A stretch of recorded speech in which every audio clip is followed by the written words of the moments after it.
Melody, this is Commissioner Hanson. Can you hear me okay for the recording? Yes, I can. Awesome. I'll give you all just a minute or two to take your seats. We'll go ahead and start the meeting this evening.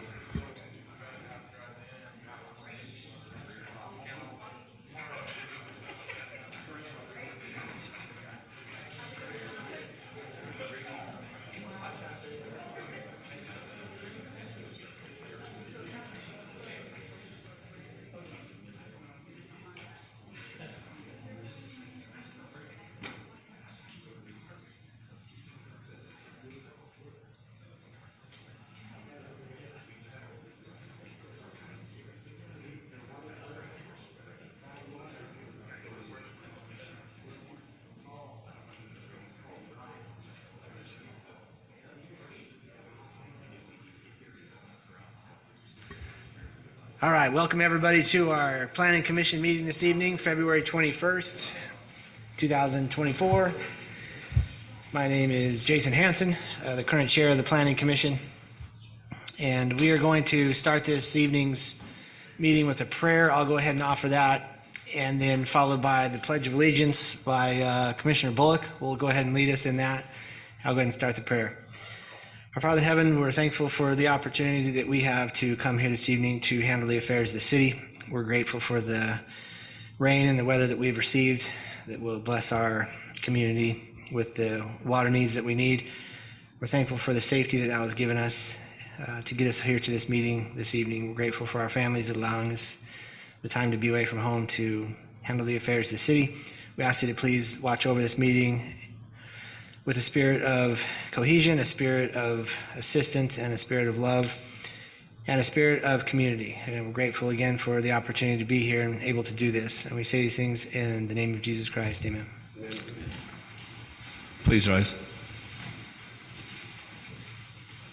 I pledge allegiance to the flag of the United States of America and to the republic for which it stands, one nation, under God, indivisible, with liberty and justice for all.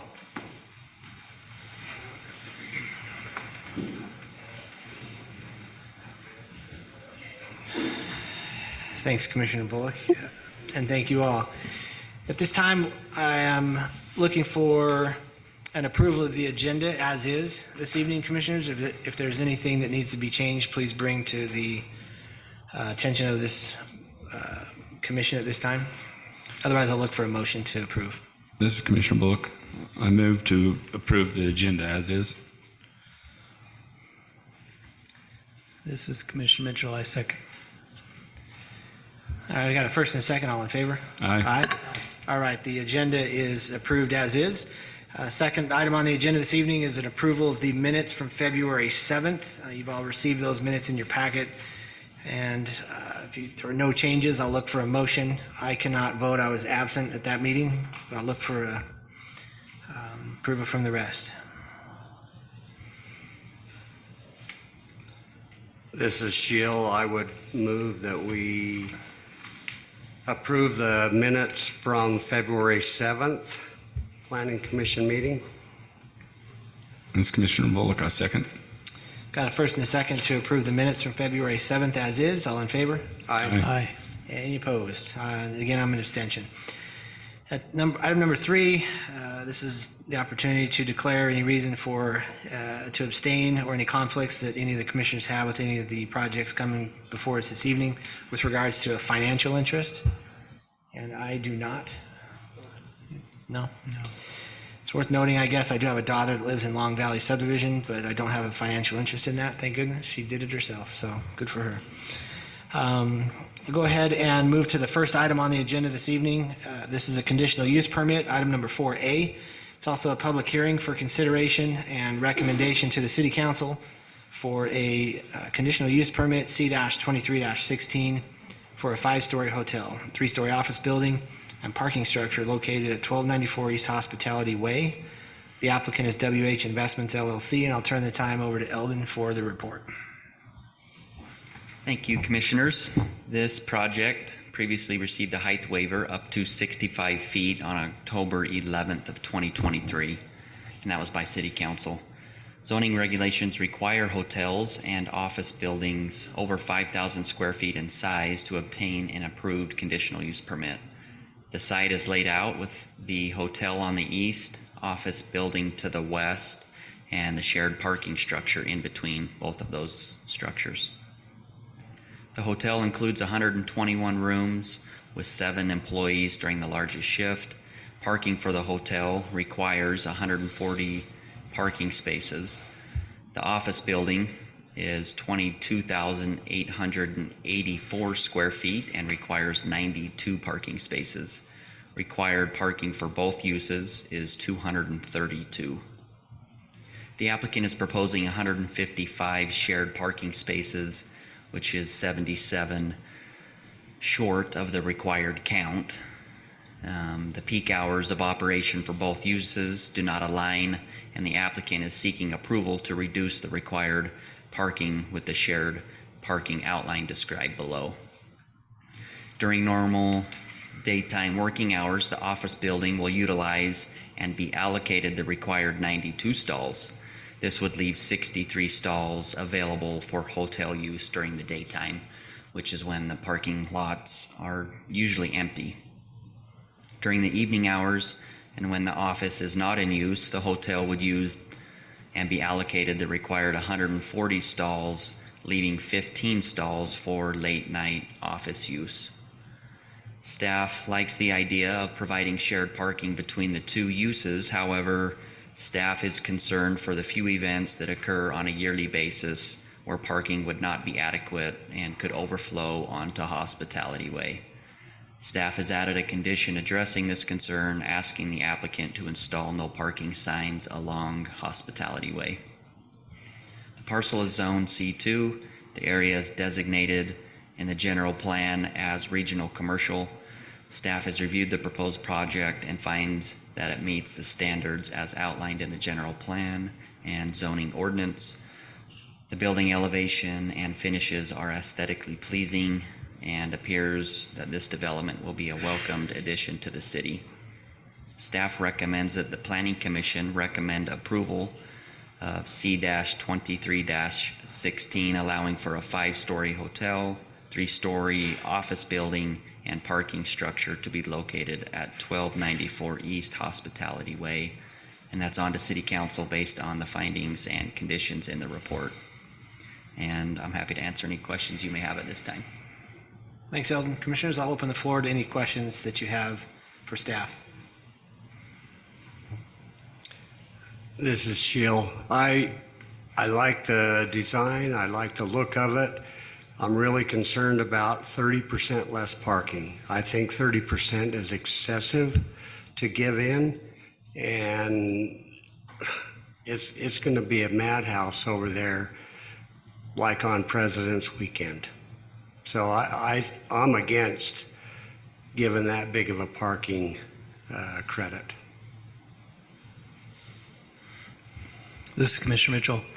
Where is it anticipated if the overflow can't go on to the Street. hospitality, where is it anticipated it would end up, the overflow? Any available stall or street that would allocate parking there. Other than the, I do want to reiterate, they meet the parking stalls, the 140 required stalls are there.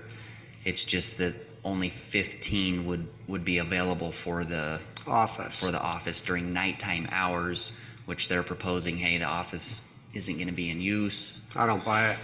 That's me. That's the argument. Yeah, I don't buy It it. could be, you could have somebody that's a tenant that works after hours. Yeah. You know, the whole company for all we know. I don't know. Yeah, it could be a But call that- center that's 24/7. Who knows? do we know what that office building is going to be? It's open and could change. Yeah. This is Commissioner Hanson. I'd written down something similar to what you had said prior to the meeting, is that a 30% plus deficit in parking could be a potential issue. So City Council definitely needs to look at that. If that's a number they're comfortable with. I know I'm not comfortable with it. You've expressed you're not comfortable with it, but that was my initial thought on it as well. I like everything else about it. I don't have any issues with that, but that's a pretty sizable deficit, especially given that parking while we think we make our best efforts and put our best foot forward, it seems like it is an issue quite often after the fact. I would hate to see this just be another one that is the same issue. Any additional questions or comments for staff that need to be clarified before we open this for the public hearing? All right, thanks. I'll go ahead and open this this is a public hearing, so I'll go ahead and open this public hearing at this time. If there's anybody in the audience that would like to speak to this item, please come forward and state your name for the record. Is there anybody here that would like to speak to this item? Please come forward. We generally give people about 3 or 4 minutes. If you could do that, and appreciate it. I'll try and keep it short. Shane Whitwer, and I am the applicant, or one of the applicants for the hotel. So I just wanted to address the parking concerns, which are valid. We certainly. I won't hold you to the 3 minutes, Shane, because you're the applicant, so you can go ahead and I'm take so longer. sorry. So go ahead. Let me ask if there's somebody else, just in case. Is there anybody else who would like to do that or speak to this item? Okay, I'll go ahead and close the public hearing at this time, and then I'll invite the developer or the applicant up. Come on up. Go ahead. Shane Whitwer. Yeah, sorry, Whitwer Shane. Hospitality. No, that was my fault. To the parking concerns, we've recognized that it is cutting it close. I'll maybe add some context though. We also. Our partners also own the Best Western, that's exit 13 as well. So those parking stalls will be available as well. So the overflow would go between all three. That said, there's nobody that's going to be more concerned about the parking than our guests. And so we've considered adding an additional level to the parking just in the last week, just so that we can accommodate those extras. We're making some adjustments to that office building. We don't know the tenants of that building. It will be,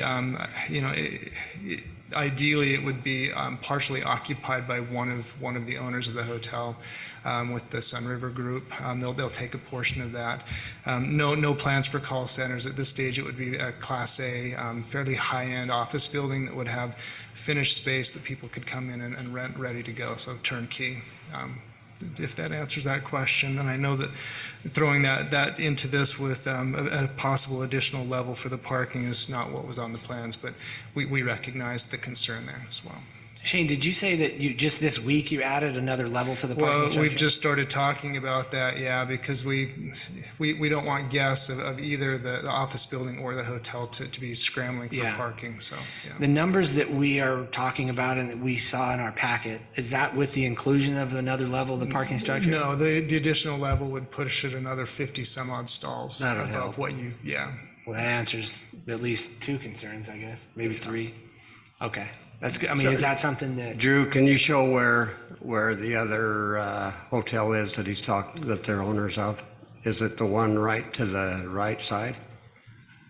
So that's it, and this property is where? Right next to it. Yeah. Shane, what about on that Best Western there? What does that look like as far as parking on a regular basis? Do we know? I don't frequent enough up there to know if at night and during the day what the parking looks like.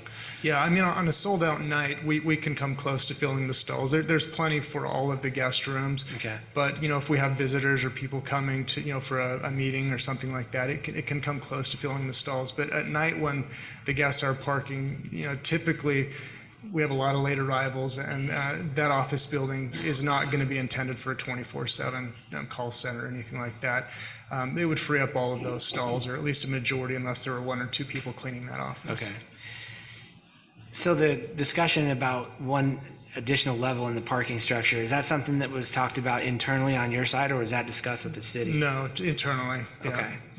Is it something that you're comfortable doing? Like, it would help us, I think, move forward almost to the point where we put it as a condition on the application, that's something that, how would you like us to word that? I mean, what are you comfortable with? Because obviously you're going to go to city council either way, and we're not the decision if you can do this or not. We're just going to give a recommendation to city council.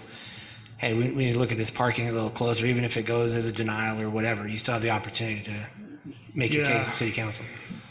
The verbiage will be tough for me to come up with right here, but basically, we recognizing that we need more parking. Yeah. We'll either shrink that office building or change that office building to accommodate or to demand less parking, or some components of the hotel, but most likely the office building, or add an additional level to that parking structure to put us where we need to be. Okay. How's that for a vague it's- answer? Well, I think we can work with it. It's good, and I'm trying to think 10 minutes ahead how this shakes out up here, and then with Yeah. 4 of us being here and not 5, if it goes 2-2, then we got to figure out something else. And I'm not trying to say no to your development by any stretch. Sure. But it's a big enough concern that I would say no just to get city council's attention that they need to look at this. And if there was another structure on it, sure thing, we've got enough now. Or I'm sorry, another floor. Then it would be much easier for me to say yes and move it through, for me personally, as a recommendation. So I guess I don't know until we vote what it looks like, but I want to make sure that I'm clear that I'm not trying to stall or delay the project, but it needs to have the level of seriousness of city council so they understand that this is an issue. And I'm sure they do, and there's some here tonight. But we want to make sure we word it the best way we can too, as a planning commission. So do you guys have any other questions for the applicant? No? All right. Let me just say this again, because adding a floor changes costs. We will need to reevaluate the office building and the parking structure, but the hotel is very much moving ahead. I guess I'm asking for support, knowing that we'll either add a level or reduce what's there to make sure that those parking needs are met. So. Typically, when we have an applicant in a situation that you potentially could be in, we'll talk to them and say, if there is a recommendation for denial from this commission for any reason, sometimes they don't want that. They're like, hey, we're willing to reword it and put a condition on there that the parking needs to be looked at, and there's another floor that is discussed being added, and that is something that needs to be more concrete than just a conversation on your side. We need to have it with the city, and that's put as a condition, and then we can send it through. And that I don't want to say protects us, but that protects us as a planning commission, knowing that there's a lot more seriousness to what we just put through. Because again, we don't want to deny it, but we want city council to understand we don't want to say yes either, because then you could go through, well, they approved it, and even though we don't have enough parking, I don't know. Maybe one of you 3 would like to add something with the experience of what we've done in the past on this? This is Commissioner Mitchell. I can't pass any experience because I've never seen this situation, but I will share this. I have a hard time, I guess, with the office, not knowing for sure, because you do something with the intent that, the office isn't going to provide, not going to have people there, at night, but things evolve, things change, things happen, and then sooner or later that people are using it. So it's hard for me to justify, it just does feel like it would be better to have it stand alone with its own parking and not have to rely on the office parking. I can see a little bit of use, but it's hard to say that it's going to always be empty. I understand. I mean, to add, how many stalls are we short for? 77 for total parking. So we're about 33% less. What he's suggesting is we'll end up with about 9% less parking than what's really required, which I think I'm comfortable with 9%. I'm not comfortable with 33%. Ditto. Would it be cheaper to put a parking structure under the office building? That's something that we've considered. It's not cheaper than the parking structure money. itself. Going under the building is more expensive. No, I understand. I'm just saying, and I guess if you're already there, if you already have down so far, it might not be that much just to keep going on the one parking structure. Is that what you're saying? It would, You would do the parking structure under the hotel. It's not under the hotel, and we're not planning. It's all to the side. The parking structure is between the hotel and the office building. I'm sorry, what was that? It's between the hotel and the office building. Oh, okay. You can see the stalls, the parking structure there. Oh, Does that elevation slope, is that why it's called a, did I see something that showed a ramp? Is it pretty flat? It does. Here it slopes on the far, on the office building, yes, it slopes quite a bit off right through here. Sorry, I know Melly's in there going, Drew, get on the microphone. But the rest of it's fairly flat, but over by the office building, it drops quite quickly at the street area and that. So commissioners, I think probably the best route to go is you get it a motion, you give a recommendation of either approval or denial. Your comments about parking can be internalized by the applicant. They can work on those, and then they'll have their chance to meet the city council, and the city council, of course, will have your comments and be able to further the issue with the applicant at that time. Okay. I will just say this, though. The number of stalls we have currently planned, I think would accommodate us 99% of the time, if not all the time. There's that risk that it doesn't, but the office and the hotel, and we have this in other locations, the use times are completely different. Typically your hotel parking lot's going to fill up at 9, 10 o'clock at night and be gone, by majority by 8, 9 o'clock in the morning. So, but we appreciate your help with this. Thanks. I tend to agree with what he said, but I try to make my decisions based on just simply the facts that we have in front of us. And the facts we have in front of us, if we just looked at it in black and white, we're missing it. It's a deficit that's pretty hard to swallow. So,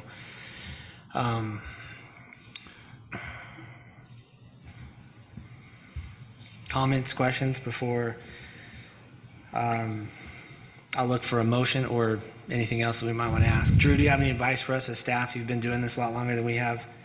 Maybe we didn't think about, you've been in these meetings. No, I can say, if you like everything other than the parking itself, you like where the location of the parking structure is, the two buildings, all of that, but it's the number, then I probably would just, like the recommendation was, to do whatever you feel like, but put that as a condition. If they can work this with the council, then this would be what we would suggest. I don't think it's worth having to bring it back, because that's why I zoomed in on the parking structure. If that's what ends up being, you saw what it looks like. Just think of it with one more level on it. Yeah. Or a partial level, or, yeah. Yeah, I think so, because too. if that helps, I was just down on there. I would say we should maybe add it as a condition that that's a discussion with staff and city council, but not that it's mandatory. That's me personally, but I don't have a problem with that at all. It just needs to be, we need to hold them accountable that they actually do it, and I'm expecting a positive outcome when they do that. That would be my expectation. Well, that's why I would make it part of your motion or whatever, that's what you feel like. This is what we feel like as a commission. If, we'd want to see this, which they could work that out, and then let the council decide that's what they're going to say. They'll approve it with that on there, or they'll work out whatever with the applicant, so. Okay. Commissioners, I'll look for a motion on this or other comments that you might have or questions. I'll make a motion if you want to keep moving, but you want to talk, Pete? no, I know how southern Utah is, and people that are coming are going to be in trucks and trailers, and they're not going to have, they're not going to be parking in that parking stalls anyway, so they're going to be out on the streets parking. Which isn't what we want, but they're providing the parking stalls, and that's what counts. But I think if we're short, I think we need to have the parking stalls myself. But there's always the side-by-sides and all that are coming in with the trucks. So, and that it's going to push them out on the street anyway. So if there's not enough and it overflows, you're already going to have those vehicles on the street. That's the 10% that don't fit. I'll make a motion, and you can take it or. Yeah. That it has to be addressed. We need to address it. Yeah, go ahead. So this is Sheil. I'll make a motion on, let me get to I would move that the Planning Commission recommend and forward to the City Council item C-23-16, is that right? Am I saying that right? C23, yeah. Allowing for a 5-story hotel, 3-story office building, and parking structure to be located at 1294 East Hospitality Way, with an additional condition stating that the parking between the hotel and the office building will not be less than 10% of the required parking. Does that sound right? No, that wasn't right. That would, Overage, 10%. yeah, over 10%. So the parking stalls would be 90% of what's required of both the office and hotel.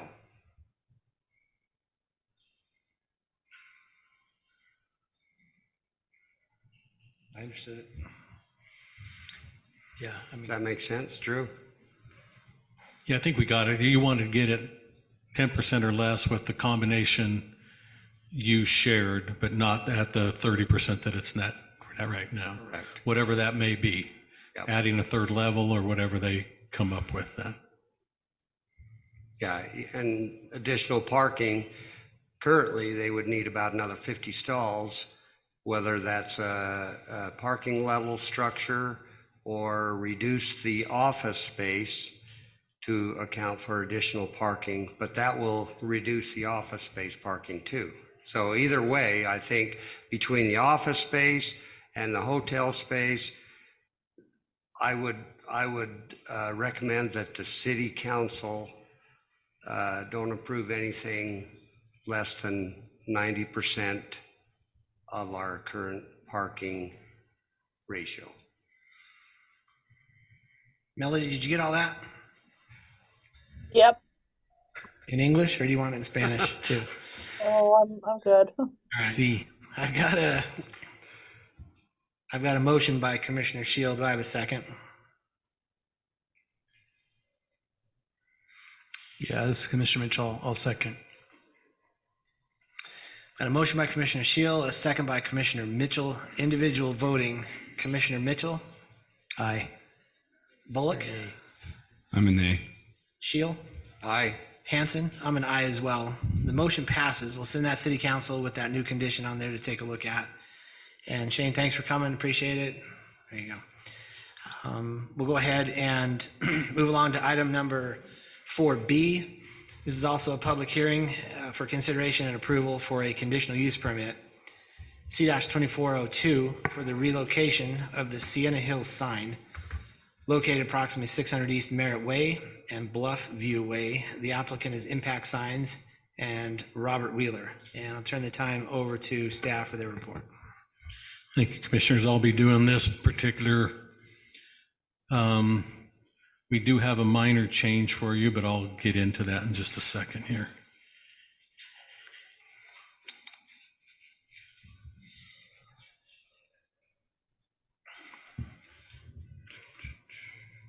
The applicant is, as stated, requesting approval, conditional use permit. Tonight, we're only going to be asking for the placement of one sign, and I'll explain why. If you've been out and seen what's going on at this particular location, UDOT's moving right along. They actually started putting up sound walls. So in front of that RV place, to stay the night, they put the sound wall thinking that would be helpful.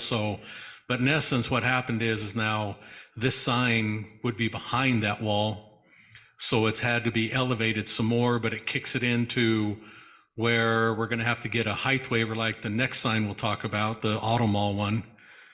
We just talked with the applicant and the owner. They're fine with that. We're going to get it through the city council to get a height waiver on the CN one because of that sound wall that is now up. They're about 12-foot high sound walls, so it really kicked this up that 70, just over 70 feet because of that. So we're going to just ask that that particular part be tabled because we did advertise for it. But we want to kind of pass on the Sienna Hills commercial movement, and we're going to be focusing tonight on asking for approval and consideration on the Sienna Hills Auto Mall sign. Now, this one you notice is very tall, but it already has received a height waiver from the city council and a size square footage. They basically saw this several months ago. We're just coming to get the official conditional use permit because it has to run through the planning commission on the CUP. So I hope that's understandable. I'm not trying to, but this will be the sign we're asking for approval tonight. The other one we need to table, and we'll get it back to you as soon as we can after we get a height waiver from the city council as soon as we can in one of their upcoming meetings. So with that said, the second sign is the one we'll be talking about. Well, actually, it's not. The first sign, I think, is the one we're talking about. Yes. The first sign will be the freeway sign for the Sienna Hills Auto Mall development. A special height and square footage waiver, as I stated earlier, was granted by the city council. The applicant is showing in the CUP application the exact location. And let me go on that. It'll be best to point it out on this particular exhibit. This area that you see right here that's kind of in the gray, that's the current existing Sienna Hills commercial sign. The Auto Mall sign you can see here in the red will be located over in this particular part. They've given dimensions and everything off of that. And these are plat lines that are part of that subdivision. So this is where it will be located, the big Auto Mall sign. So this is why we're coming in with the CUP, showing you that specific location. But again, here is the sign itself.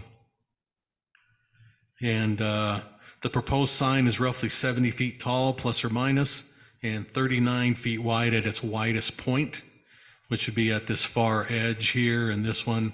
And you can see it tapers in, but that's its widest point, including the down here where the TV screen, so where the LED lighting is on that for the images.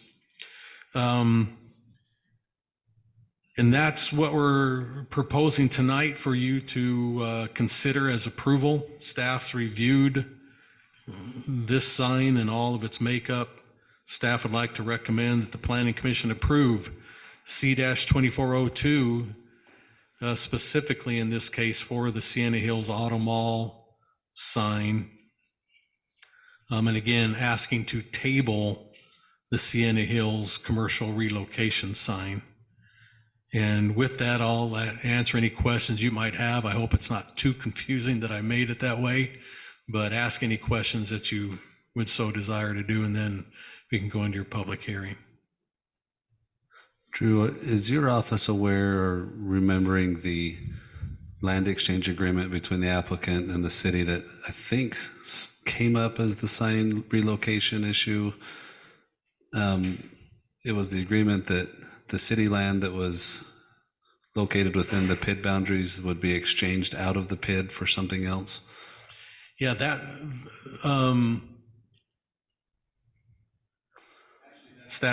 that's the piece that we're talking about for the Sienna Hills commercial part. Yeah. Yeah, but we still had to do it because it throws it into an off-premise signage scenario, so that's why we had to run the CUP on it. I guess we just need to remind the applicant that the city remembers that and that needs to happen probably parallel or consistent with some of these changes. Oh, I see what I'm saying. Yeah. Yep, I do. And we'll have that all addressed as well, so. Drew, does the sign need to be re-engineered with its new height, or is it? This particular sign, no, it's designed this way. What would have happened if we would have met on this 6 months ago and said, okay, and they started building it, and then UDOT comes in and puts the wall up? We tear the sign down and build it taller, or just out of curiosity? Yeah, say it would have happened, that way where that is, and the sign was there and they came and did that. Well, I think UDOT would have put a pause button and came and probably tried to work something out in between, and that's why I knew all this kind of happened, and I heard about the sound wall going down there, and I said, hey, I guess I didn't pass on the word that we're here, but the owner of the RV thought they were happy to get that. I'm kind of concerned now because now their development's going to be behind a sound wall. And so their visibility on I-15 is going to go way, way down. But those are, Now they those are want- things now that they have want a sign. happened. Again, that's sometimes the great effects, good or bad, that happen with progress, Yeah. is those kind of things take place. So, Okay. but we'll get all that cleared up with the other sign, but I did want to not hold this sign up just to get it done and have it approved, and then we'll come back and take the other one on another meeting night with some other things All brought right. to pass. So Any other preliminary questions, commissioners? So Drew, I just have a question, and maybe I'm just getting them all mixed up because we've seen that area a few times in the last year, right? And I think you tried to describe it. So the Sienna Hills was, or the other sign was the one that this is the first time we've seen this sign for approval? yes, either one of them that you folks have seen. So the only thing we saw before was what Thad was talking about, the land swap Right. change. Okay. Yeah. And again, this particular sign, the existing Sienna Hills sign, was part of the master approval of Sienna Hills itself. They showed us the size of the sign, where it was going to go roughly. That was approved years ago when Sienna Hills PCD was approved. That one, but now, because with the change of that property, the Sienna Hills sign needs to be relocated. They thought about just not doing it at all, but they had too many of the tenants that are in there that have already done contracts that still want it.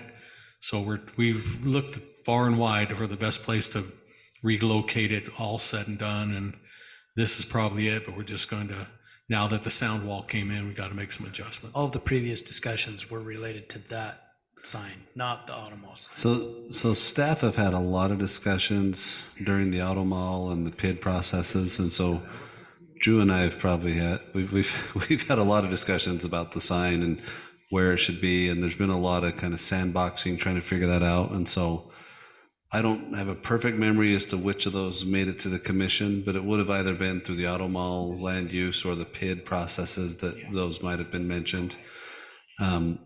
Even though we've sandboxed the locations, the concept of a relocation of the main Sienna Hills sign has been pretty consistent throughout. The question's mostly been where it'll be moved to and when.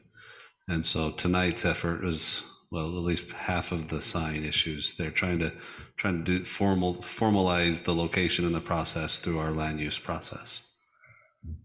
Yeah, just to tag on, this is the specific location. It has moved, a few different places, but this is where they want it. This is the actual finished product look that they wanted. It got tweaked a little bit, over the last year or 2 years that we've seen proposals. Not much, but this is the final one that they want to do at this specific spot.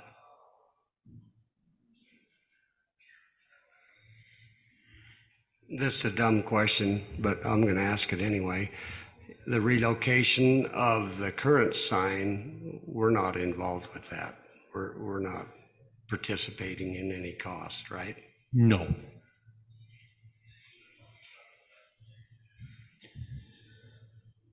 All right, commissioners, I'm going to go ahead and open this to the public hearing portion of the meeting. Is there anybody in the chamber that'd like to speak to this item?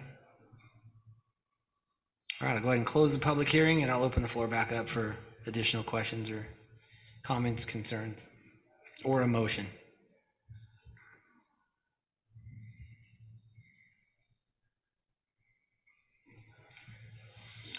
I'll try to make a motion.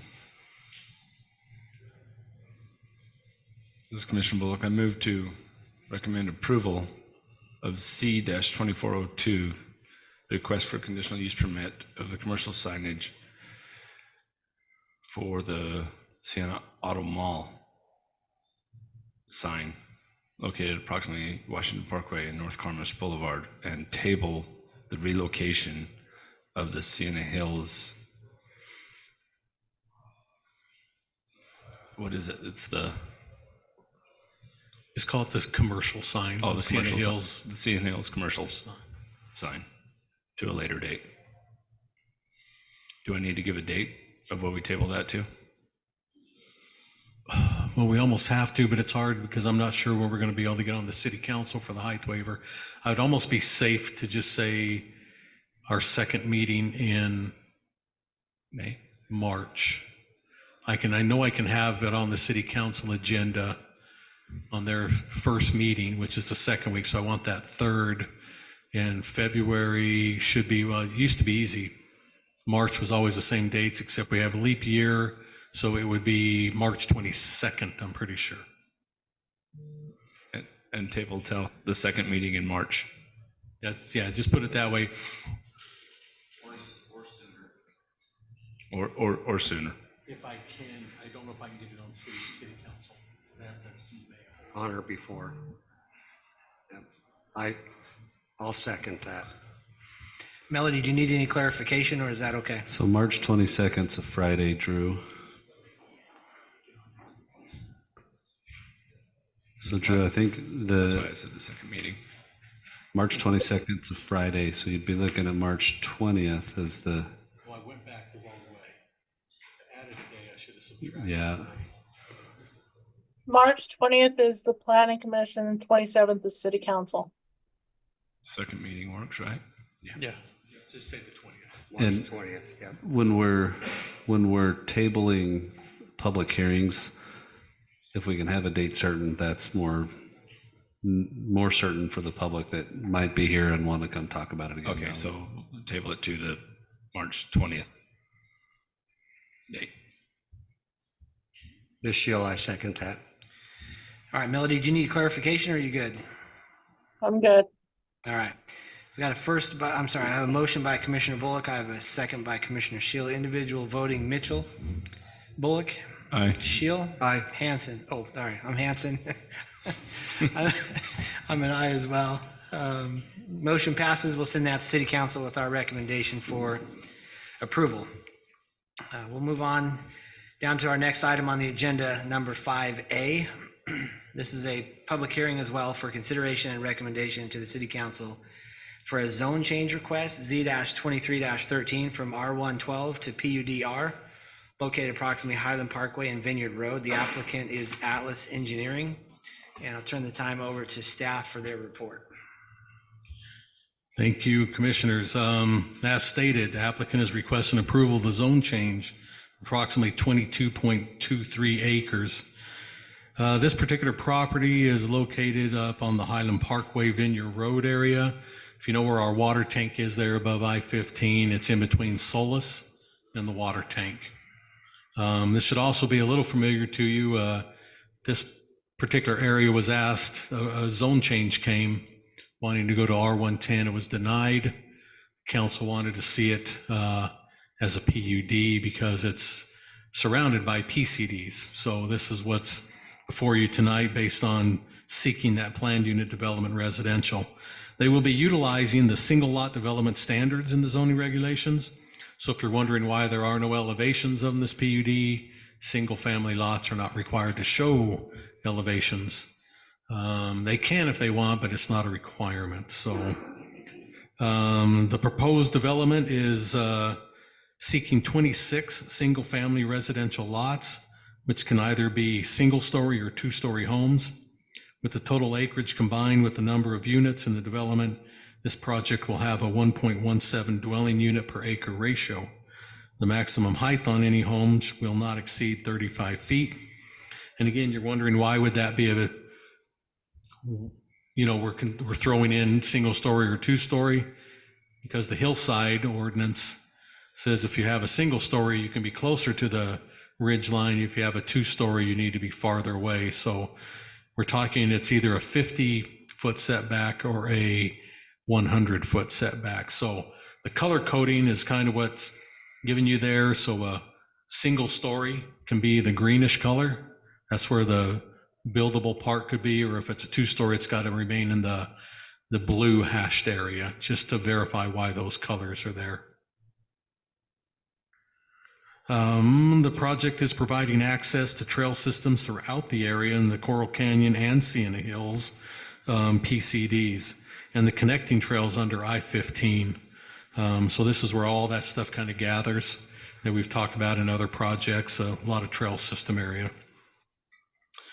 There will also be no disturb areas that you see, and that's this green, darker green hashed area. That means we don't touch that area. On that, it's on the high, you're familiar with the area. It's just the elevation changes right there in that particular part of the development. There will be a no disturb area at all. So the white area can be backyard, it can be landscaped and do what they need, but they, again, the other area will be no disturb. The single lot standards of the PUD, again, as I stated earlier, do not require elevations. So that's what we have is this proposal for PUD single lot standard before you.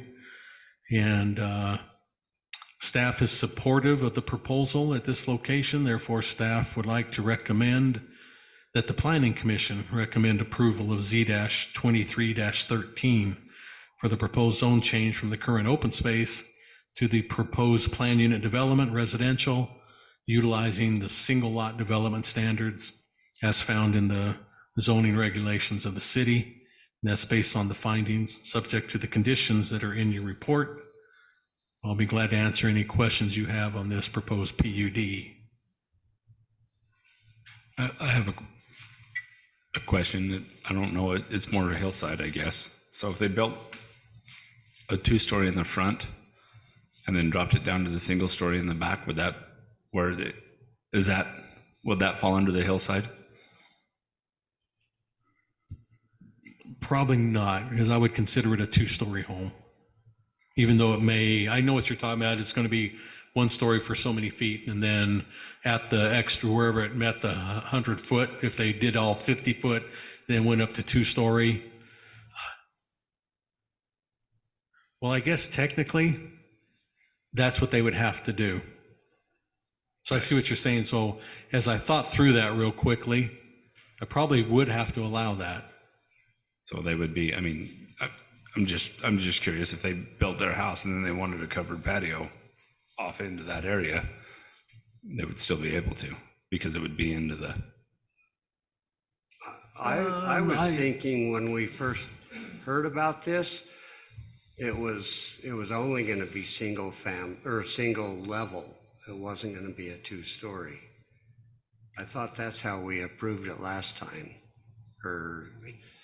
Well, no, we didn't approve it, but I thought that we talked that there wasn't going to be any 2-story. Yeah, but when we went back to this, and again, being it's a hillside issue, if they meet the criteria, again, we have to be careful how we approve things. So technically, I'd say no, they'd need to be at the 100 feet on that. If it's a patio part that comes down on that, I probably wouldn't. I'd entertain it. I'd say the home is a 2-story home. Because that's kind of an accessory to a patio covering is accessory. It's a trinket is what to a home.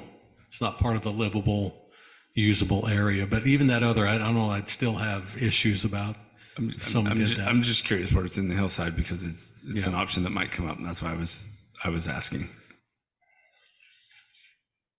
I'm fine with it. They're big lots. They're going to be nice. They're going to be nice big homes. I agree. So the clarification on it is that they can build a 1 level out to In the green area. green area.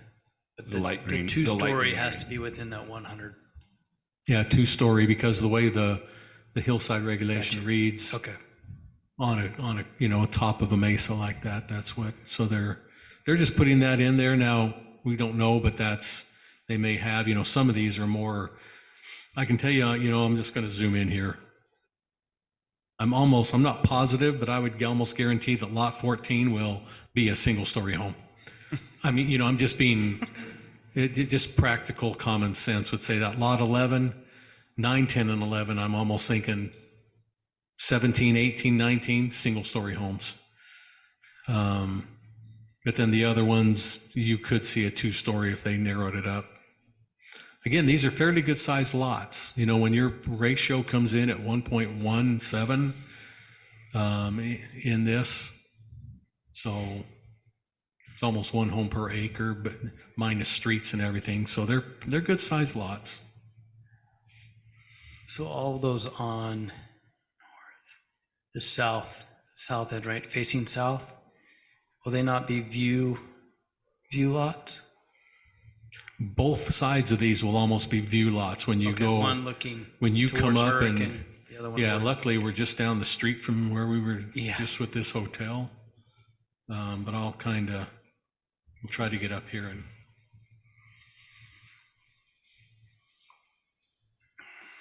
This is the area right here. And so that subdivision is resting up here. You can see this kind of dark line. That's where it falls off. So these will be view lots on each side of the street. They'll basically be view lots. There will be nobody behind them. Drew, on that map right there. Recently I went up here and walked in this area around the tower. And with regards to the trail system being on the exterior, on the perimeter, that was there up to a point, I believe. Do you know on that right there, if the exterior trail is built where these homes are going to go? I know what's being mentioned, they want to take it interior, but there was already a trail up there when I was there. I just wanted to know, is that already in place all the way around the yellow? No, it is not. And part of Coral Canyon's PCD had these trails going this way. This is not part of Coral Canyon. We just kind of continued them on. Now, we did have our trail person look at it. He said he was fine with the design of having, because these purple areas are pathways to get to the trail system of Solis on the north and the south.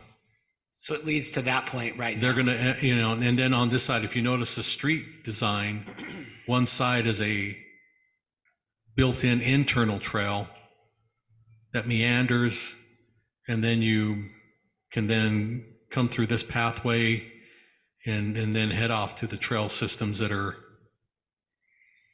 let me bring up this one again. So that's where that road kind of connects up here. They're just saying they'll put this back in so you can get to this trail that then goes under the freeway, where you'll continue on and pick up the trail that's coming out of Coral Canyon up here. So the exterior trail then, and the one that's currently in place ends around lot 26, that first lot of this map. Is that right? Yes, that's where Solis, Yeah, you can see here's the trail right here coming out of Solis on the street. yep. So they're just going to make sure that, and then Solis has lots that go up in here, right? Yeah, I mean on the north side, because it was all dirt when I was there. I can't imagine they built a house that fast. It wasn't that long ago. But Yeah. I just noticed that the trail was there. So my question is, on the other side of the plateau, on the south side of the plateau, when they brought that development to us, they wanted to bring the trail internal to the subdivision, a version of this. And there was quite a lot of discussion about safety and that we didn't want them to do that. And we sent it back, and they ended up designing it where the trail stayed exterior. They didn't want to do that. It's been built now. I've walked on that one. I almost want to not push back, but I absolutely 100%. If we asked one side to do it, and I think that's consistent with what's up there, I would have expected to see them do the same thing on this one. Is there a definite reason why that wasn't, or that you might not know, but is there a reason that wasn't? Because I absolutely would like to see it remain consistent on the outside around the perimeter for that whole plateau, the same trail. Is there a reason that we know of that? No, but the applicant is here, and so you can feel free to, and they can give you it It just seems firsthand. Yeah. we had the other, it was Coal West, I believe it was. We had them change the whole development around, and they didn't want to, but they did, and it looks great. And I kind of look at this the same way. A lot of the discussion was safety issues, people backing out of their driveway and some things like that about a trail. So that was my initial thought when I read through this. Any other preliminary comments, commissioners, before I open this to a public hearing? Are we okay on hillside with no scarring? Well, there won't be any. That's the thing about this. That's the particular outlined area. They will not be touching that. You see the new road, that's what's right here. Yep. And so they're just going back up to where the level area is. So they won't be touching down the hillside at all. They'll just be hitting the flat area.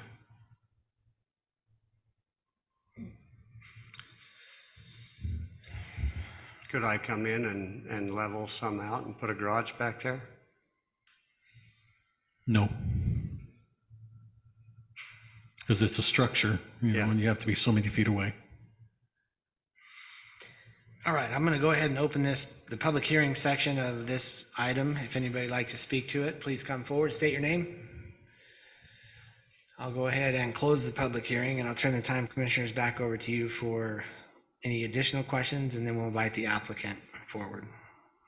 Yeah, you did get the comment. We had one write up, I think, and it was on this particular item, so you all got a copy of Mr. Davis's. Okay, just make sure you had that. I thought that was for a different one. I thought that was for. That was for Wasn't for 4A. this one. This one. Is it? That one's for the land use one that's coming up after. Okay, I thought it was this one, but Yeah. It This says oh, because 4A. we flipped, says yeah, 4A. because that's fine then. 5 years, they were all messed up in numbers.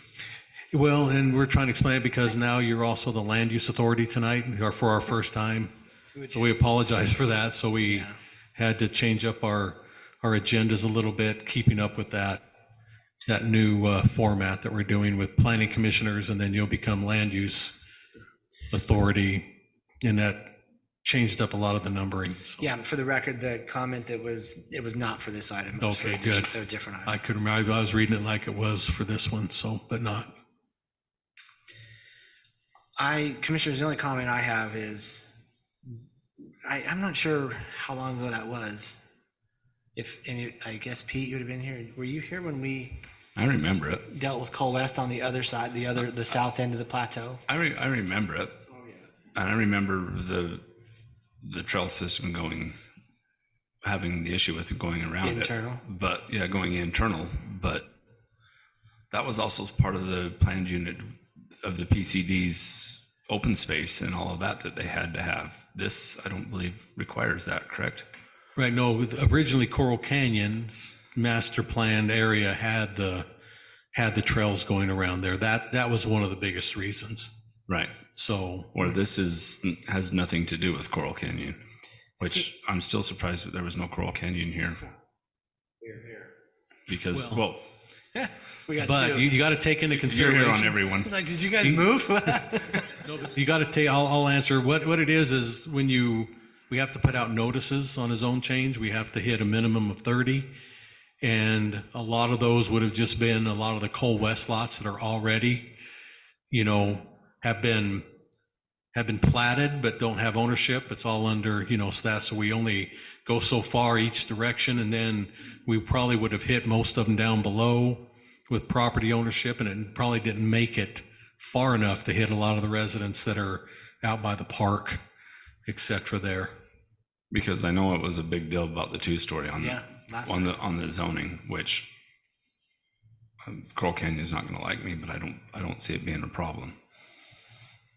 So the trail system that is around Coral Canyon and empties down into here, is it asphalt or is it dirt? It's asphalt. So, All the ones in Coral Canyon that get turned over to the city have to be asphalt or concrete. okay. So I think it doesn't bother me having that trail coming through those few lots and then emptying out onto that other trail with it being asphalt. I think that doesn't bother me. So this green right here shows those trails pretty close. So the ones go down under the subdivision. And is that the subdivision that we're discussing, where the trail goes to the back side of the lot? Yeah, right now I showed you those purple areas. They would have come up those lots and then they would have tied here and then they could get on.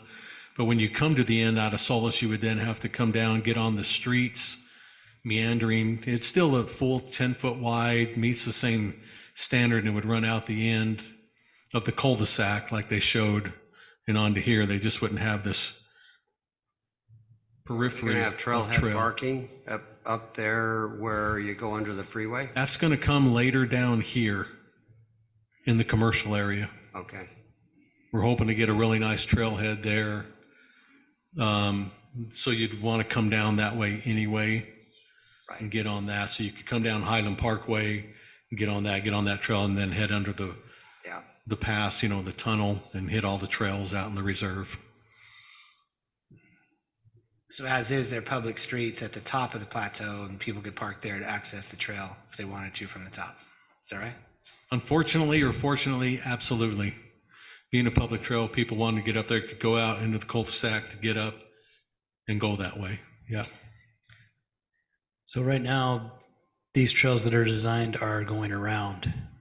So these green lines don't necessarily, we're going to change that, correct, with what's shown on these plots? They That's go right. And Through the then we- subdivision instead of. Yeah, we around. gave it to the trail, I'm going to call him our trail guru. But anyway, it's Paul. He's a great guy. And Paul was, I think we talked, was Paul here? Paul, come up and speak for yourself. I'm not going to, Yeah, that'd be great. there was a actually. reason, I think, why you looked at it. We're okay with it. So let them know why. Perfect. Yeah, sorry, I snuck in a little late. Evening, commissioners. A few reasons that we're okay with this. The plateau significantly narrows at this neighborhood. And that street is a short street and it's not a through street. We don't expect there to be as much traffic as there would be in some of the other neighborhoods. And those master plan trails in the green lines, one of them has already kind of been taken down Highland Parkway. So we've kind of planned that as one of the master plan trails.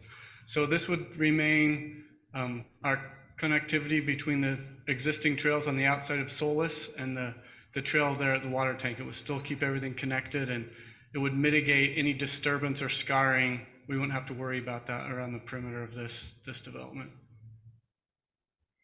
Did he not say it so perfectly? So just to reiterate, so Paul, what we did was we ran this trail right here along this roadway instead. Yeah, And so it's already been diverted that way here. And so he's just saying, instead of going around and scarring area, we just want to run it through the short street. So Which actually will help minimize the scarring.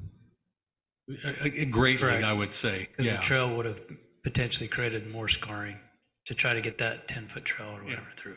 Yeah, because where they did it at Solus, they had to come back and put a lot of work into it, and try to hide more because of how it had to be. So, and I got that when I went up and saw that. I thought, I could see why they wanted to go at internal, but there is a big difference. The other one had internal streets going different places, a lot more traffic. This is one road with a, two cul-de-sac head on it, less, the only people coming up here are the people that are going to live here. So, Or me from time to or time. yeah, someone who knows has an inside track. It's great views up there. And yeah. Oh, yeah.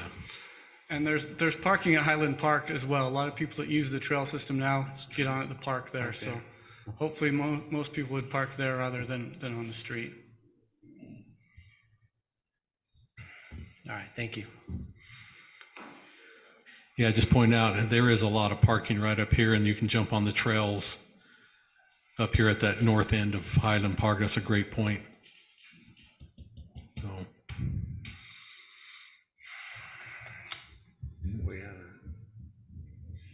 Yeah, the public hearing's been open and closed. My intent with my no vote is going to be to get city council's attention about if they want this to look consistent with what's already up there, then they would need to have that trail on the outside. If they don't, that's fine. But I would aesthetically like to see it that way, personally. Any other comments or suggestions, questions?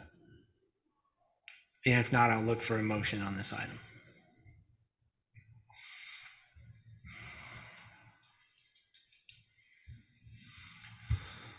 This is Commissioner Bullock.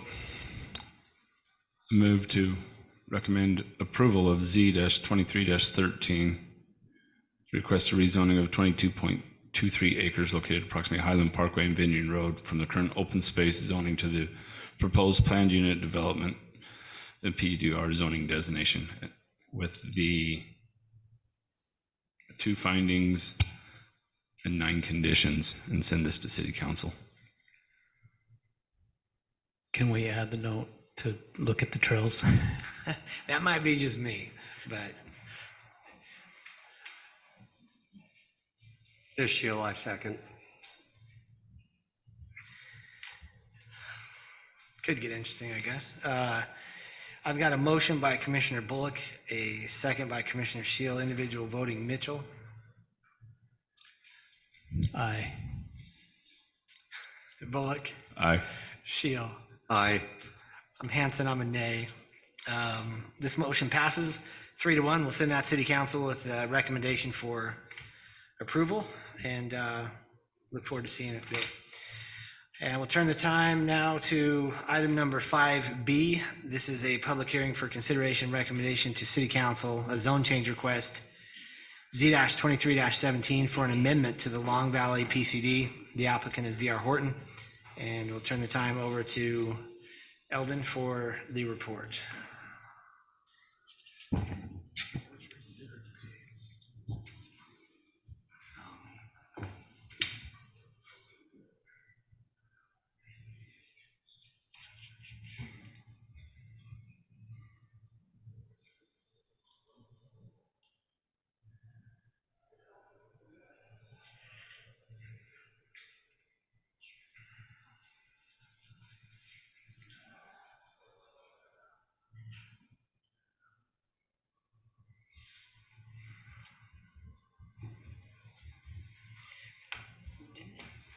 Didn't it say there, didn't it say? But where is it gonna be located at? To where? The envision? Oh.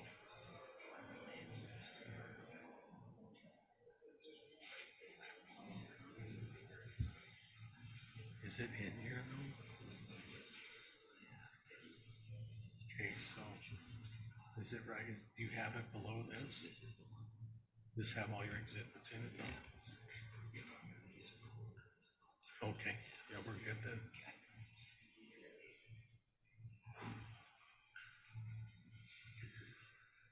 Thank you, commissioners. The applicant is proposing to amend portions of the Long Valley PCD. The applicant is proposing a new pod layout map for section 2, changes to the verbiage in section 2 and 3, along with changes to section 8, which include a new road classification map, street cross-section map, modifying curb, and a parking map. So I'd like to just briefly discuss or highlight the changes here and then answer any questions that you may have. So the new pod layout for that portion, proposing to eliminate the requirement to have an active adult community. In that map right there, the active adult is identified in pods 1 and 2 and 3. We're gonna just remove that, and we're not gonna call it an active adult community. Just gonna allocate it to We go into single sedentary adult? What are we doing here? We'll get there. We also want to correctly identify where the townhomes and single-family homes are located, just kind of clean up of what they're building. Changes to the location of workforce housing, which was previously approved, which is going to be pod number 20 will be the workforce housing. It used to be pod 11, and they're moving that to pod number 20. It's the workforce housing. Updating a new table with updates of product type, acres, units, and densities. The overall density staying the same, 2361, just reallocating the pods and the unit count in those pods. Want to update the wording for the minimum amenities that the developer is committed to building. Update wording for the HOA organizations. I want to describe it in more detail. Changes in section 3, which are the design guidelines, proposing to convert the 110-foot right-of-way to an 80-foot right-of-way at both entrances up to the roundabout. And the reason for that is that roadway's already been built and was just done with error from the previous engineer. So we want to clean that up on this PCD so that it's accurately described. We want to add an option to park on one side of the 34-foot roads. A little bit of verbiage to the landscaping requirements. Remove the requirement for builder to install gates. Want to add asphalt as an option for roofing material.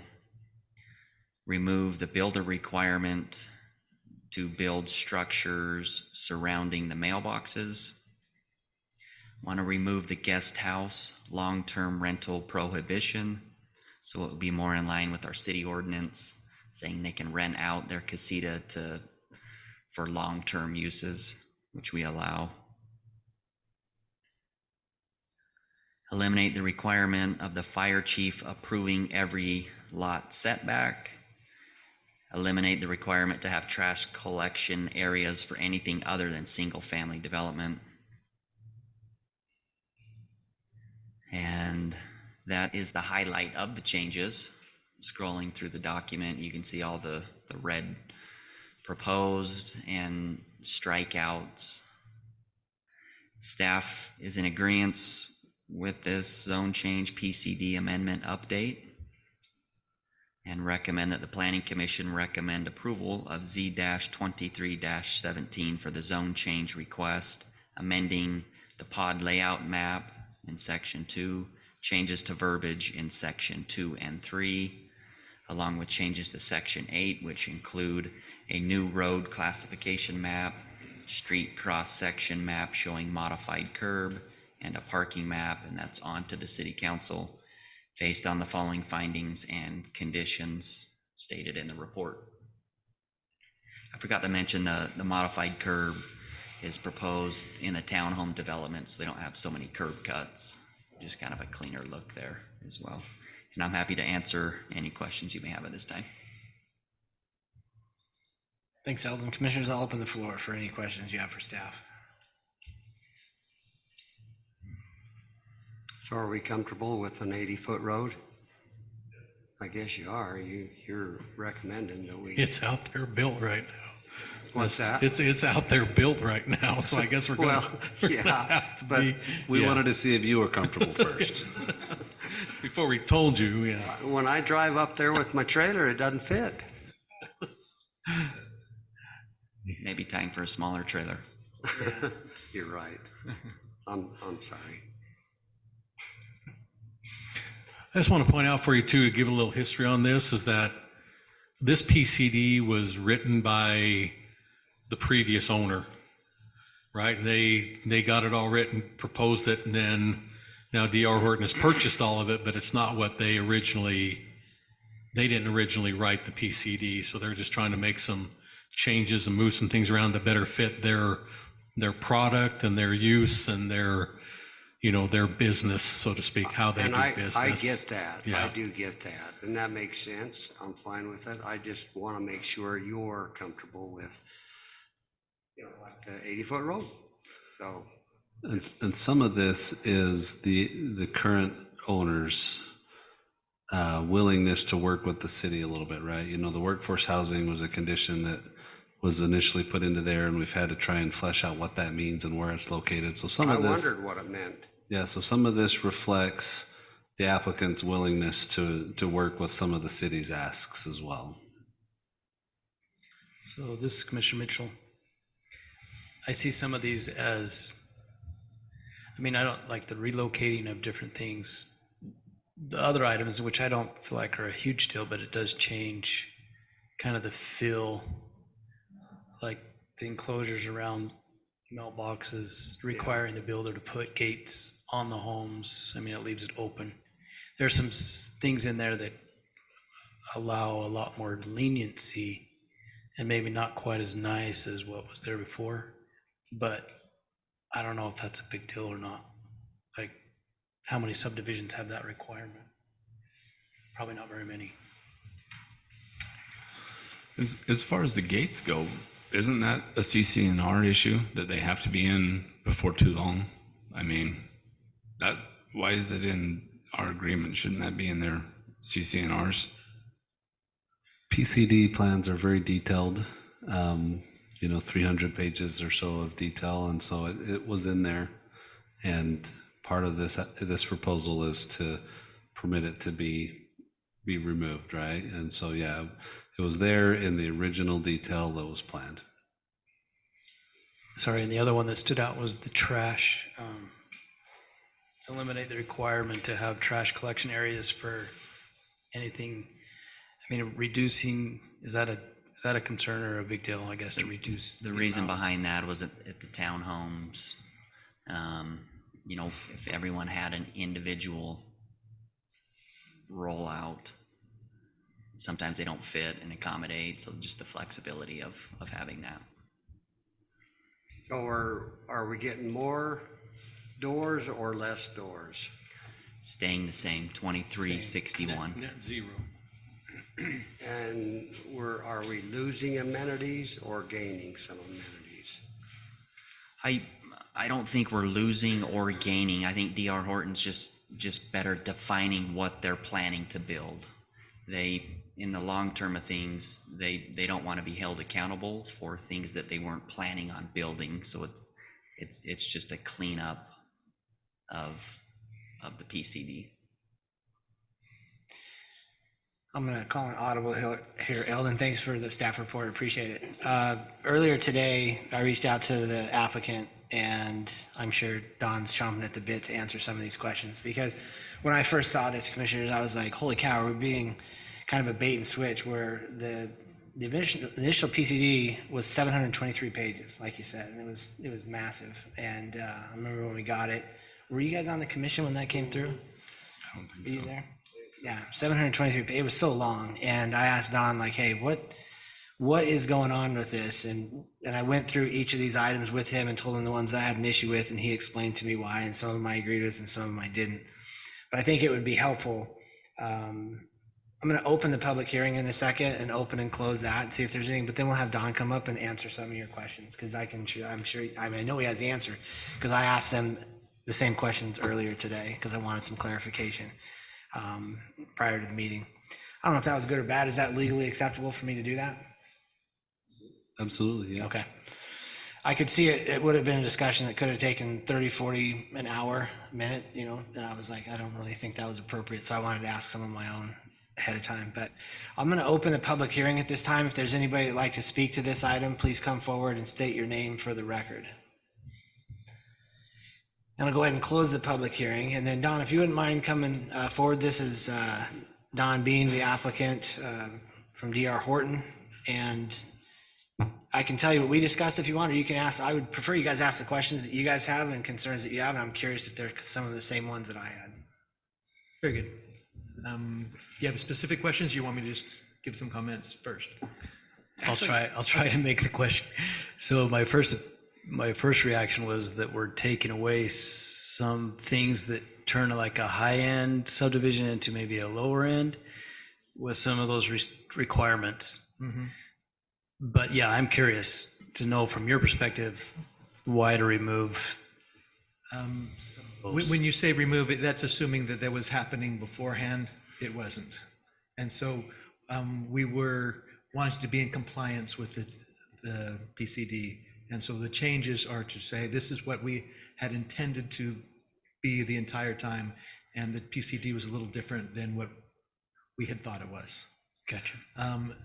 As far as like the gates going in, I had actually talked with our development team afterwards and said, well, the main reason not to put the gates in is because we don't finish the backyard.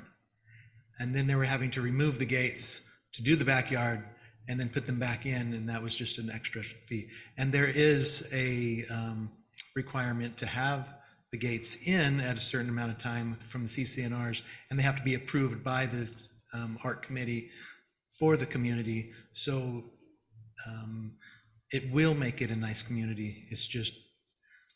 So the requirement is still there to have a gate. Yes. It just makes it. It's just not the we timing, don't put it in and then have them put the backyard in, okay. and then they have to take it out to put it back in. That makes sense. Is it 6 months? Do you know?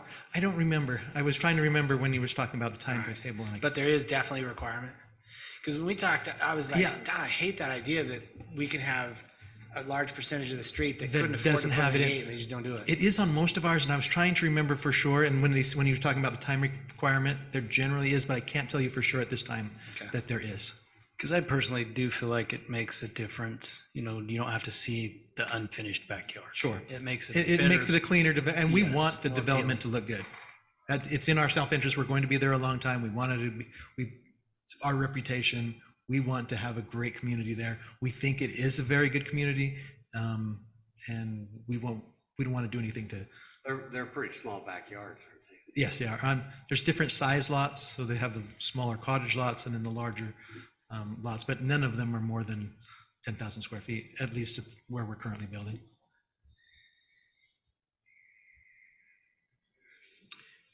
By removing the, and I don't know that I fully understand the trash collection areas. But you're now allowing residents to have their own garbage can, and before it was they had collection areas where they would take their trash, throw it in the dumpster. Hi, I'm Adam Allen with American Land Consulting. So in the townhome areas, the most preferred method is usually to have people have their own individual trash cans, including with the Washington solid waste. So as it is stated in the PCD, then everybody would have to go to a single trash bin, right? And so the way that it's worded right now, unless it's single family, you have to have trash bins and not individual cans. And so up until you get to apartments is when they usually like to have that's when they want to have trash bins. Okay. And that's even with the Washington Solid Works, sorry. I want to keep saying the Water Conservancy, but it's the... So, I think my only concern with this is just making sure that we don't have a whole bunch more trash cans now that are out in the front of people's yards and not contained. Because I do feel like they still have to that pull them lowers back in where they need to go, right? But Yeah. that's the preferred method to deal with those. Because if not, it's kind of a hassle for everybody to try to get out there to get to, the 4 bins that are provided. Now, there were some changes. Again, this is where my daughter lives, and so walking through this development and talking with her about it and seeing it, each residence now has trash bins out there that they used to put them in the garage. They no longer required to put them in the garage, so they are out there, I think in between the units or on the side of the driveway. And so you do see them in every unit. So if that's good or bad, that's what it is now. And so it's definitely noticeable. And we talked about a little bit, some of the people are putting some things out next to their trash bins that shouldn't be there, and that's going to be controlled by the HOA. So we just should see the trash cans sitting out. That was one of my concerns. So there is some controlling in there that might help clean that up or keep them behind the gates. Or, Yeah. Go ahead. I was just going to say that trash cans are in the garage for the front load townhomes. The alley load townhomes, they're not required to be in the garage. Is that controlled as well?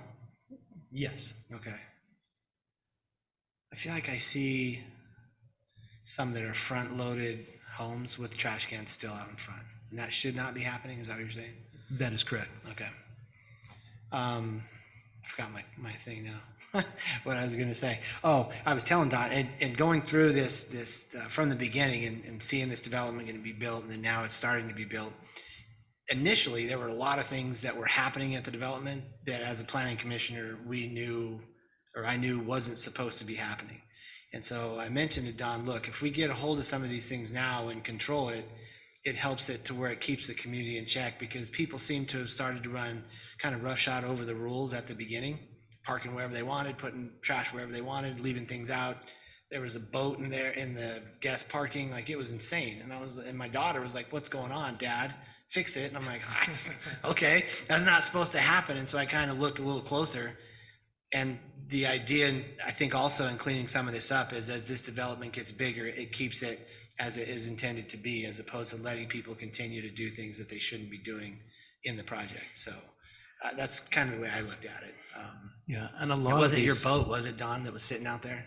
And our HOA is also just getting, it's their job to enforce all of these rules, and we will have full-time HOA on site once we get the clubhouse complete, and that will help mitigate some of the problems. Yeah. And honestly, a lot of these issues are what I would consider an HOA item. But I don't know, like, in my opinion, it would be nice to have clean, organized, and kept subdivisions if we can. parking's always an issue, and that's something I'm going to talk about in a second. But for sure, Don, I wanted you to speak to the fire chief one because that's the one that was important. I want the commissioners to understand that. Sure. In the PCD, the fire chief was required to review every lot. And that was just something that was written in the PCD. The fire chief and the city staff agreed that that was not something that they would like their staff spending time doing. We do review every lot before, but the fire chief wasn't a requirement or something that he wanted to do or thought necessary to do. We think that that might have just been language from the document that this was drafted from that just made it through and attorneys didn't catch it. And so we don't have any such a requirement in other PCDs. We just think it's language that probably made its way into this one accidentally. For the heck of it, will you tell me what workforce housing is?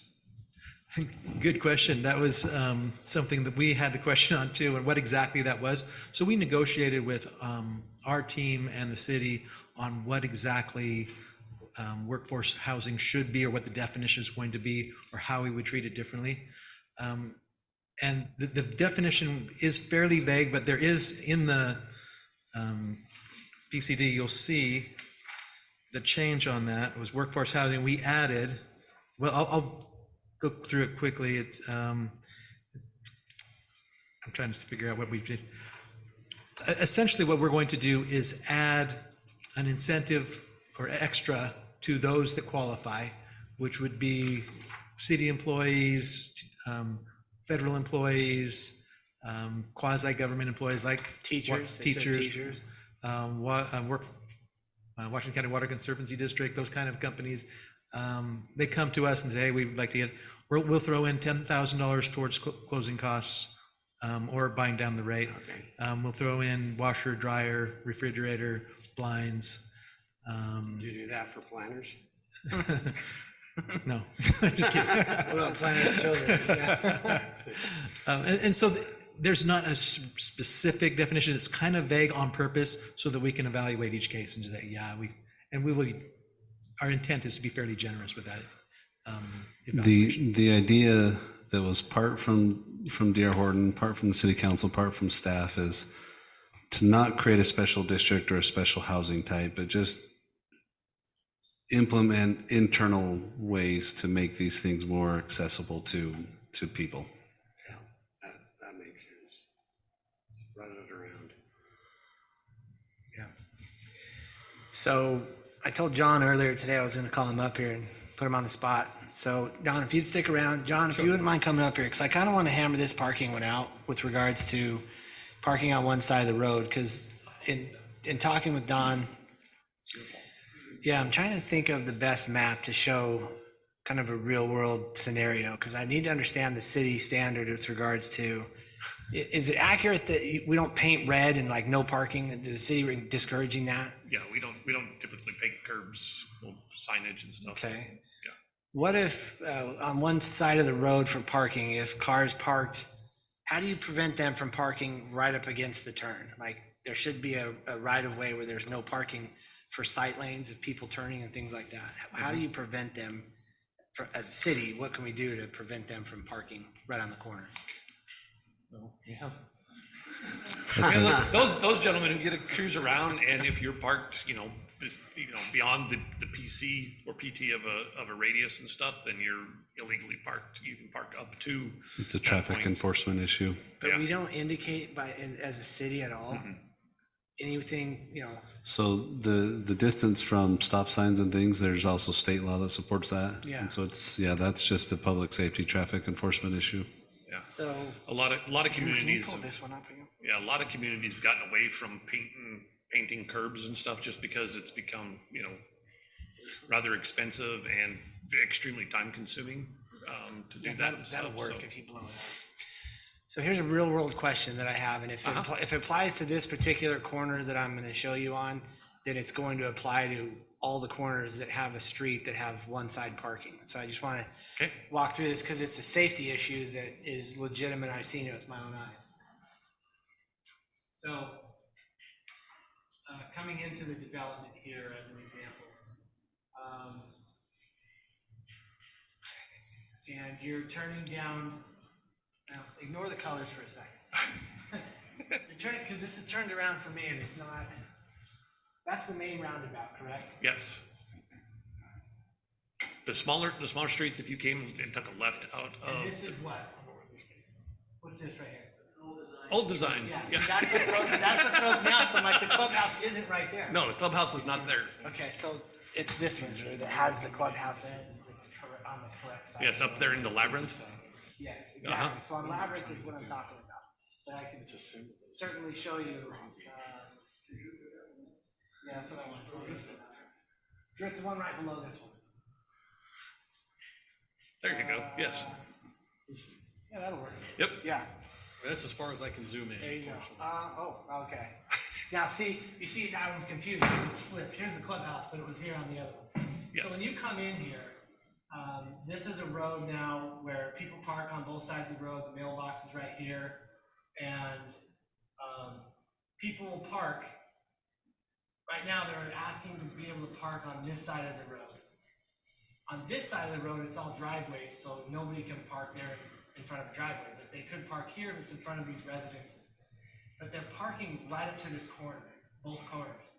So when someone's coming this way to the stop sign, they can't see traffic coming this way or this way because the cars are parked right up to the corner, almost to where they're in the roadway. And so I'm trying to figure out logically, there's gotta be, I would think there's some reason or what you can do to prevent people from parking within 2 feet of a stop sign, where it prevents people that are coming to that stop sign to see. You can't see over the cars that are parked there. So if it's a public road, that's a traffic enforcement issue. If it's a private road, it's a private issue. So that's just what it is. Have we not run into this issue in the city somewhere else?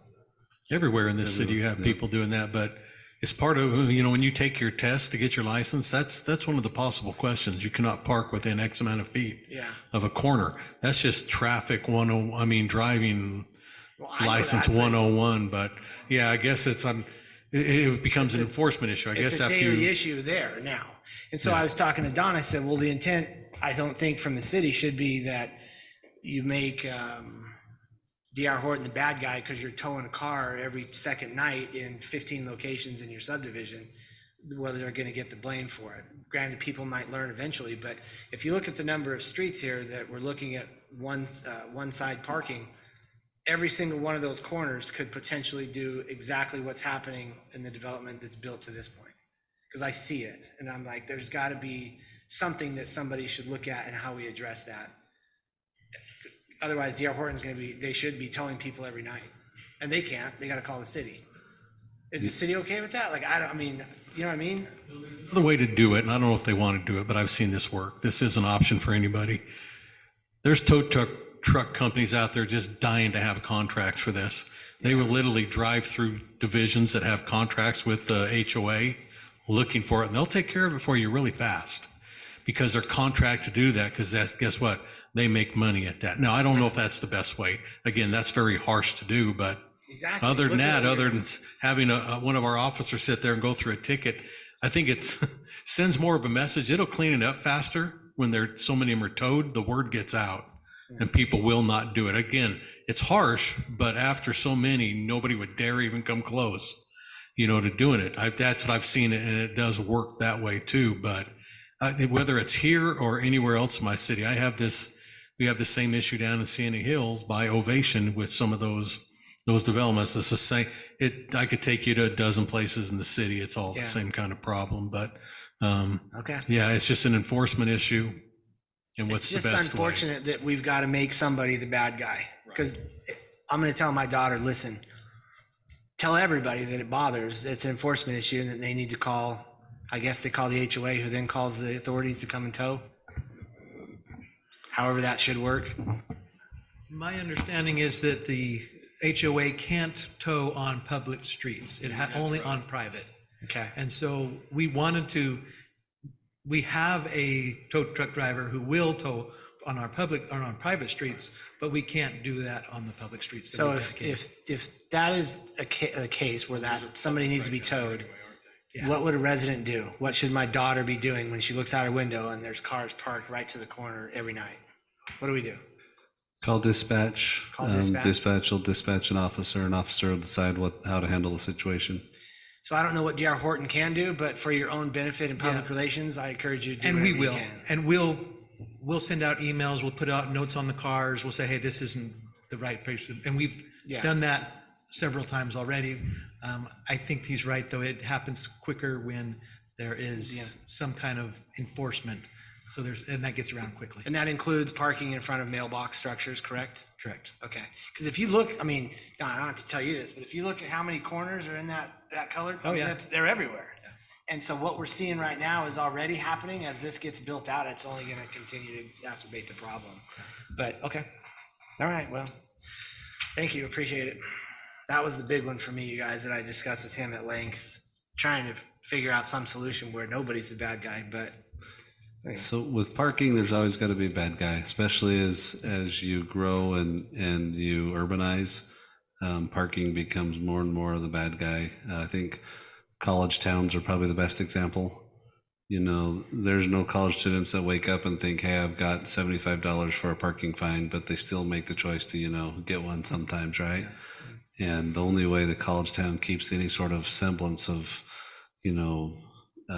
organization is by having a policy or a protocol by which they go and cite, fine, boot, do whatever they have to do to help people remember that, where you park matters to the public and to the health and safety of a community. Washington City hasn't exactly had a history of really robust parking bad guys, but our future is going to have more of that, and that's just part of who we are and who we're becoming. yeah, Ashley, my daughter, had told me that this isn't a sometimes problem; it's an every night problem. So Yeah, probably the same people every night. yeah, and I feel bad for her, but now she has a solution. Whether she likes it or not, it's up to her. She can deal with it. But I just look at that and go, there's a lot of yellows over there in what we're doing here, and it looks like it'll be the same issue everywhere. But okay, that's my soapbox. So I'm also curious, so how many individuals were notified of this meeting tonight on this subject? How many did you send out? I can't remember how many. Melody, do you remember the number of letters we sent out? On this one, there's roughly 700. Okay, Just a few. that helps. Just a few. Because in my mind, if the residents that are currently living there, It's a radius. It's everybody within a radius, and if there's not enough in that radius, we send them a little farther. In this one, because of the number of units that have been sold and they're owned, that radius picked up a lot of names and addresses. We also sent a notice to every owner through our HOA and listed the same document that Eldon read, saying, here's the changes, contact us if you have any questions, and they also talked about the meeting here. And I had a few people contact me. They were mostly interested in the amenities and asking me when they're going to finish and those kind of things. But When's the pool going to be done? Yeah. so sorry, that's why I was thinking, like, this feels like an HOA thing, and I'm shocked that, because we would have something so much less intrusive in our HOA, and there'd be 30 upset people throwing, it's just a mess. So it surprised me that there's not people here to discuss it. And if they're not here, then obviously they're not concerned about it. Yeah. Well, I commend you for going through this. You mentioned to me that you read all 732 pages or whatever. Yeah, it was It slow. took us, I remember we had to delay a meeting to get through it all. Yeah, it was quite a bit. And a lot of it I didn't understand at all. there is one change I would like to propose, and I don't know if this is the right time to do that, but we talked about the rollover curb only for the townhome area, on the townhome streets. We'd like to propose that it be in other areas as well, where it's, these lots are fairly narrow, a lot of the cottage lots, and it would make, we having to cut out a lot of curb, and it might be smoother and nicer to not have that many cuts in other areas as well. I'm all right with the ask, but I'm going to turn it over to the Public Works Department and see what John's feelings on that. They have to deal with it. That's the reason I'm saying that. Don, don't be offended. It's just because these guys are the ones that deal with the curbing, so that's why with John's input. Yeah, actually, we don't have a problem with it. It's one of our approved curbs for all residential areas. Actually, it works better for us in compliance with ADA and stuff, because then we don't end up with the odd dips and everything for all the driveways. And so we wouldn't have any problem with them if they wanted to change all curb to the drive over curb. So do we put that in a motion? I think we should. We can give them the chance either or. That way, if you want to stand up curb at times, or they do, certain places they are. Well, But if we do this, we can get some rest for Don, and he can go to sleep at night instead of keep thinking of all the things to bring us. I don't know, he's got a ways to go yet, so that'd be something. The only place that we would request that we still stay with the full curb would be on the 80-foot right-of-way streets. So with the soft curb, you get more cars that would park or be more intrusive into the sidewalk, potentially. I mean, not everybody knows. I mean, you're going to see more cars taking up sidewalk without the curb. Say that again. That didn't register. So with the soft curb, cars can, when they're parking on the street, it can end up more inward. end up more into the sidewalk. When you have a sharp curb, you're not going to ruin your car tire to jump it. So it potentially can narrow the sidewalk because you got vehicles that are parked halfway into the sidewalk. Which is another enforcement issue? Correct. Yeah. Yeah. All right. Thanks, John. Anything else, commissioners? I don't even know where we're at here. Did we have a public hearing? We did. We opened it and closed it. And any additional questions, comments, concerns that you have? It was quite a bit of information thrown at us, but I really looked at it as he was cleaning up what he had read. And again, Drew explained it well. Previous owner wrote this, they bought this, and they're cleaning it up and changing a couple of things, so. I don't have anything else. Look for a motion. I'm fine. I'd make a motion. I just don't know how to state the rolled curb. Where do we go on rolled curb? I would just say that the request is for just in townhomes, but we would recommend as part of our motion that the rolled curb could be used in other places as well. Just something simple like that. Okay. This is Shill. I would recommend that the planning commission approve C-23-17 for the zone change request amending pod layout map, section 2, changes to verbiage in section 2 and 3 of the PCD, along with the changes to section 8, which include a new road classification map, street cross section map, showing modified curb and parking map, and include a modified curb where they deem fit. Is that correct?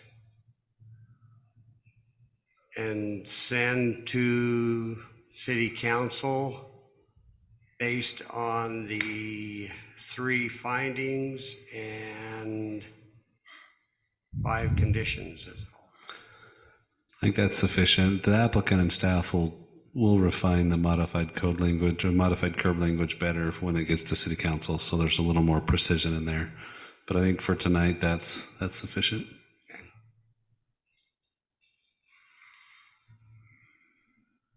This is Commissioner Bullock. I'll second. I have a motion by Commissioner Shield, a second by Commissioner Bullock. Individual voting: Mitchell. Aye. Bullock. Aye. Shield. Aye. I'm Hanson. I'm an aye as well. Motion passes. We'll send that to City Council with our recommendation for approval. That is the last item on our agenda this evening. Something new, commissioners, that I'm sure you noticed in your packets. The mayor called me the other day and told me about this, and then he saw me tonight and he said, well, how did the commissioners react when you talked to them? I said, I didn't. I was waiting for tonight to let them know that it's my understanding. And Dad, Chairman, we need to move to adjourn the planning commission meeting. I was just going to tell them what we were going to do so they know. Is that going to do that? Yeah. So with last year's legislative session, a new land use body is created for subdivision applications of 2 units or less. And the legislature left it up to city discretion as to whether the land use authority would be a committee of staff, one person, or it could be the planning commission. The statute said that it could not be the city council. And so our city council, as they worked through our new ordinance that implemented the state law from last year's session, they wanted the land use authority to be the planning commission with the same people that hold those positions. And so to execute it that way, we will enter a meeting as planning commission, which is all the issues that come under your authority. And then we'll close that meeting and we'll open another meeting as the land use authority for the subdivision plats, essentially. Pray again and say the Pledge of Allegiance. We're going to skip the prayer and the pledge. We're going to count the first of ones of those for both meetings. But yeah, we would open the meeting as a land use authority. We'd run through the same mode of operation of motions and discussion like we would any others. The Planning Commission used to see all of these land use authority items as a planning commission. So none of this will be new material for you. It's just a new hat that you're wearing because of the new state law. And the increase in compensation is being negotiated heavily at this time. So really, I wanted you guys to know that. Yeah, if you disagree with being a land use authority, you can resign. Basically, I just wanted you to know we're going to have a meeting after this meeting. It's going to look very similar, but I didn't want you to stand up and leave. Anyway, with regards to the planning commission meeting for this evening, I'll look for a motion to adjourn that meeting. This shill, I make a motion or a move that we adjourn this planning commission meeting. This is Commissioner Bullock. I'll second. I've got a first and second to adjourn. All in favor? Aye. All right. Meeting is adjourned. Thank you all for attending. If you want to stick around for the land use, you can. Welcome everybody to our first Land Use Authority regular meeting on February 1st, 2024. We'll go ahead and open this meeting with an approval of the agenda. As outlined, I'll look for a motion from the commissioners.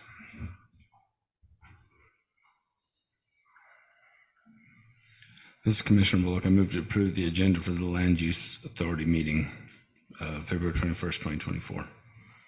This is Commissioner Mitchell. I second. Got a first and second on the agenda. All in favor? Aye. All right, agenda is set. The next item, number 2, opportunity for a declaration of abstention or conflicts from any of the commissioners for items on the agenda where they have a financial interest. I do not have any. None here. All right, I'll move to item number 3, annual business. This is consideration to approve the 2024 Land Use Authority meeting schedule. And I don't think I need to turn the time over to staff. It's my understanding this is congruent with what we have as our planning commission schedule. They look identical. All right. We've received the planning commission agenda. So if you have an issue with the land use authority agenda, we would have probably already addressed that, but is there any issues that you have on any of the dates this evening? No. All right. Do we need to approve it? Yeah, let's have a motion to approve the. Maybe a little discussion here. It's possible that there could be a week when there's not any agenda item for the land use authority. Because we wanted the public to have expectancy of meetings, we will notice every one of those meetings on the schedule. And on the weeks that there isn't something, we would just ask you to open the meeting, indicate that there is no agenda, close the meeting and go home. So every planning commission meeting, we will have some sort of a land use authority meeting, whether it's short, long. Correct. Is there ever a circumstance where there's a land use authority meeting being called where there is no planning commission meeting? Theoretically, yes, yeah. Is there any way we can change that to where it only happens? No, I'm just saying at the that, same in time? fact, because we do a lot of, sometimes subdivision is heavy on the zoning issues, you may have quite a few. It won't, I'm not going to say it's going to be a blue moon on that. In fact, I wouldn't be surprised if several times it happens, we have no planning commission items, but we have 3 or 4 land use authority items. You will see that, and it will not be uncommon to do. So in the past, We would have just had them in our planning commission meeting. right, but in the past, if we don't have, there are times when, hey, there's nothing on the planning commission docket, we don't have a planning commission this evening. Great, we had a week off. Well, now we don't have a week off, it's there. Right. This is where the compensation discussion comes in. Melody, if you could note that, I'd appreciate that. Just note that nothing really changes I'll for you second guys, that right? motion. And You would have saw it anyway as a planning commissioner recommended got body, it. Okay. right? So it's not like they're, just So if how we- it's run is what's If we different. wouldn't have had, if we didn't have a planning commission meeting, this wouldn't have been on, we still wouldn't have it because it wouldn't be on the land use authority meeting either. So if So there's that way no we would- planning commission meeting and there's no land use authority meeting, that would be a situation where We we wouldn't do have a not meeting. need to come. We'll just post that there is no agenda items if we have a double, nothing happening on any of them. Which is probably. But if there's one on one and zero on the other, we're still going to just Okay, go. It won't change. I promise you, you'll get used to it. all right. We might have to give compensation back. No, scratch the last comment from the record, please. That's the first time I've done that in 5 years, scratch something. All right. Well, then I guess we should have a vote then, or a motion to approve Yeah, if it's on your agenda, you need to do something the about it. 2024 Land Use Authority meeting So schedule. this is Shill. I move that we approve the 2024 Land Use Authority meeting schedule. This is Commissioner Mitchell, I second. Motion by Shield, second by Mitchell to approve the Land Use Authority meeting schedule. All in favor? Aye. Aye. Any opposed?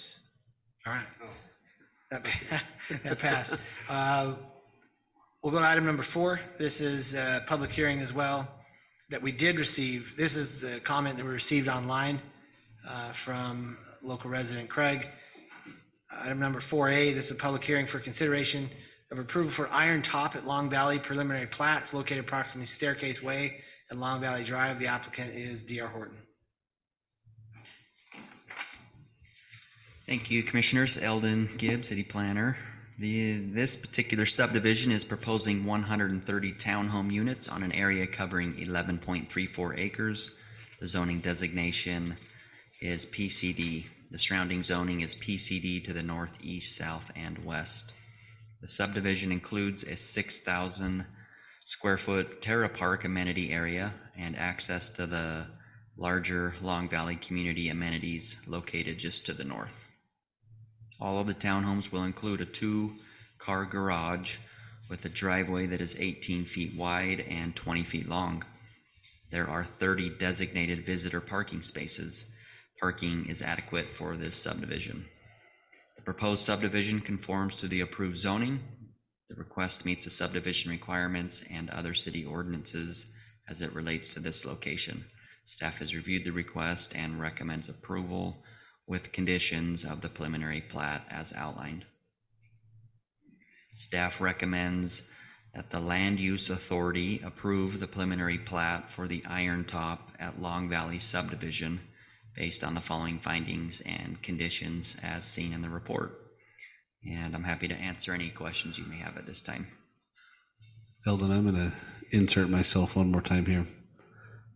The Land Use Authority does not recommend to the City Council. Eldon's language, you may have noticed, is staff recommends approval of this. And so as a Land Use Authority, you are the decider. Done. Compensation discussion again. It just got bigger. Okay. It's good to know. And that's on all of the items that will come before the Land Use Authority at any time? That is correct. Okay.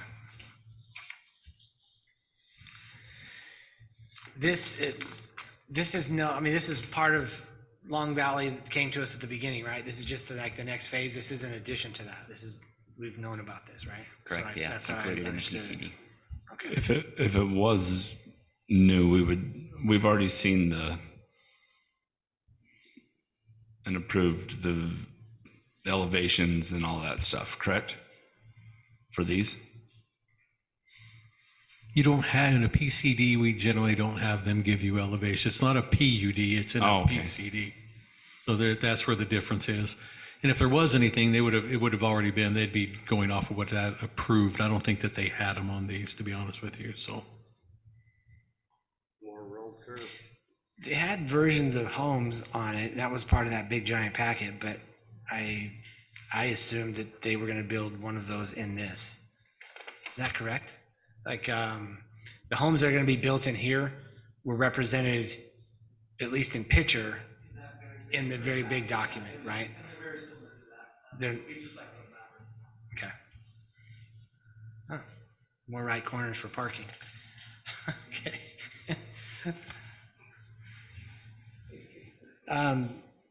To give you guys an idea, just this, when Long Valley was presented to us, I think it was for 2,300 units, I mean, or something. It is massive. It really is. And it does extend pretty far down toward George Washington Boulevard, where they're working, or not Boulevard, George Washington, where they're currently digging the underpass under the Southern Parkway. Is there an estimated time frame when that will be finished, the underpass? I know that it's a lot closer because I can look through and see the other side now. I think it was at the end of the year, if I remember right. It's going to take long, or that long? December. Okay.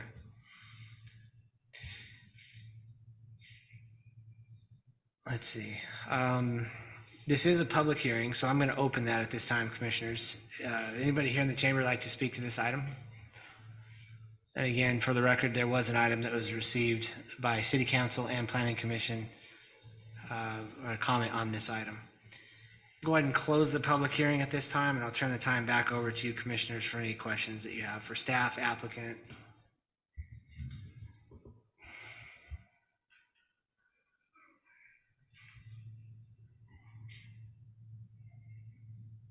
So how many units are we going to end up with in Long Valley?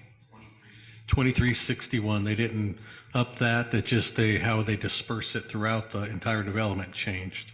And it will have another exit point over at George Washington. Yes, to the south, yeah.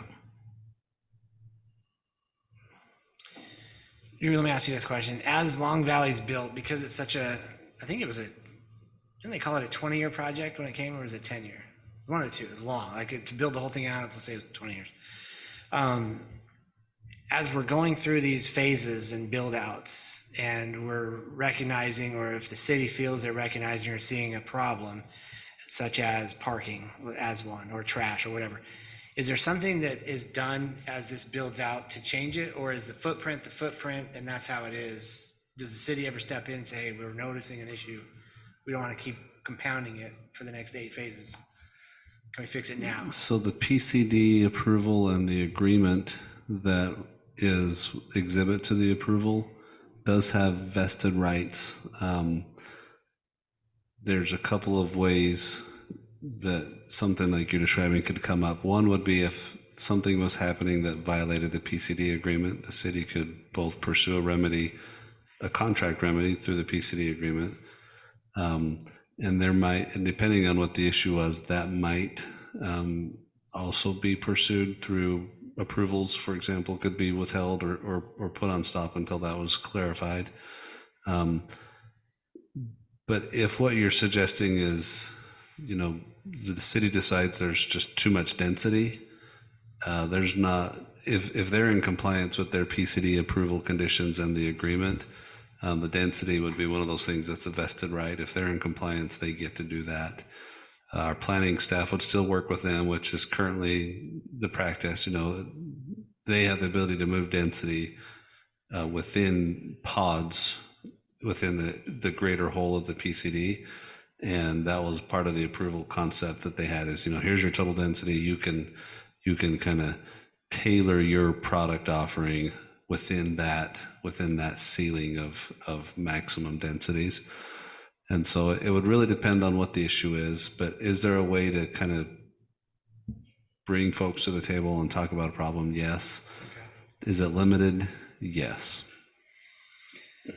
I think that the issue that I see from seeing this at the beginning and now, the density is going to cause parking issues. And as we go through this and it gets bigger and greater, especially now that what we agreed to this evening, one of them was that people can, if I understood it correctly, people can now long-term rent some of their units.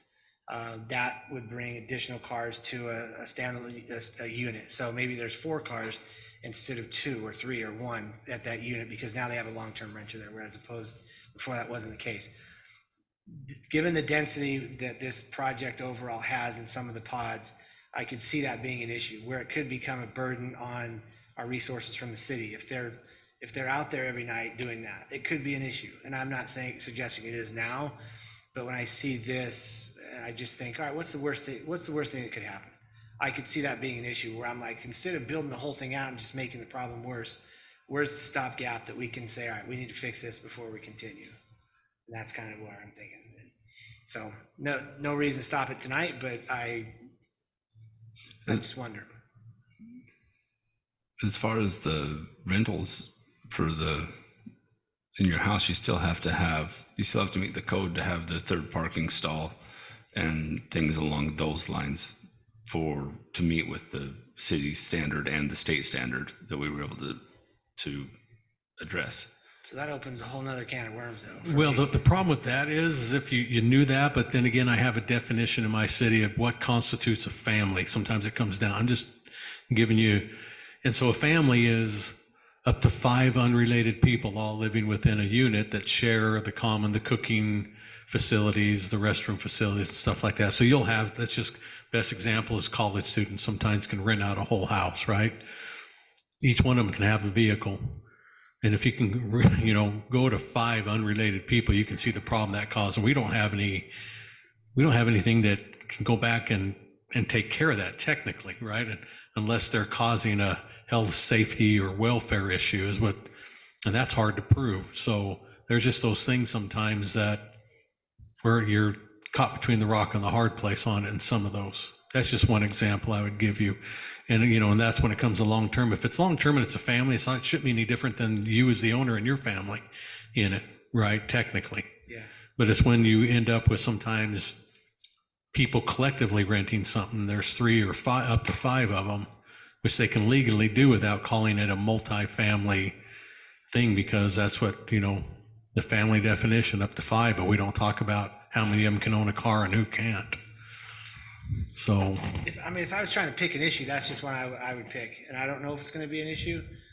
I don't know, but I don't think it's too far of a stretch to believe that it could be.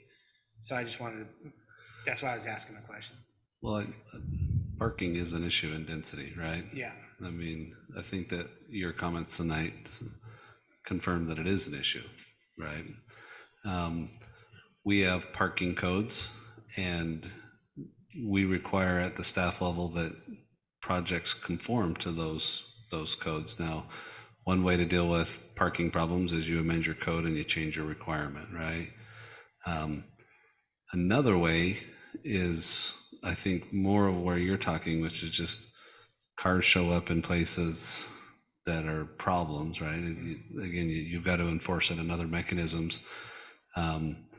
Your standard and your code may not solve those type of behaviors anyway, right? But yeah, if this application tonight conforms to our current standards, so staff recommends approval because it meets our standards. If it results in parking problems like you've observed in other places, we need to find a solution, whether it be change the code so that future pods, don't have the same manifestations that you're seeing here.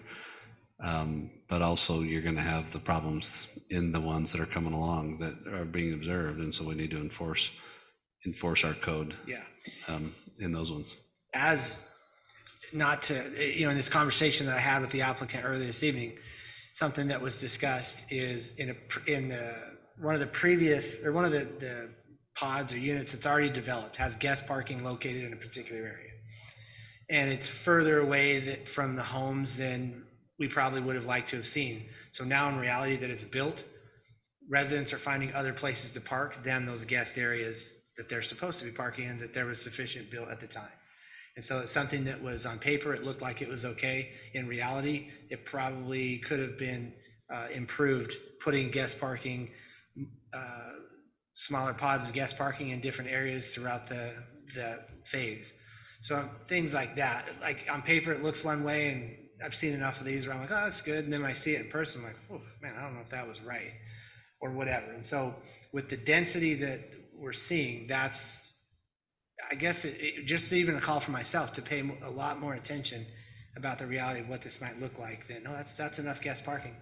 Well, if it's enough guest parking all on the left side of the map, the whole right side ignores it, you created a problem.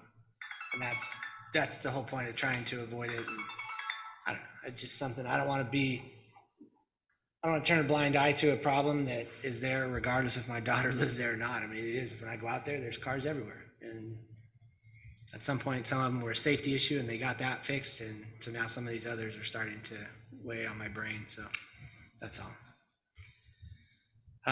Commissioners, any other questions or comments?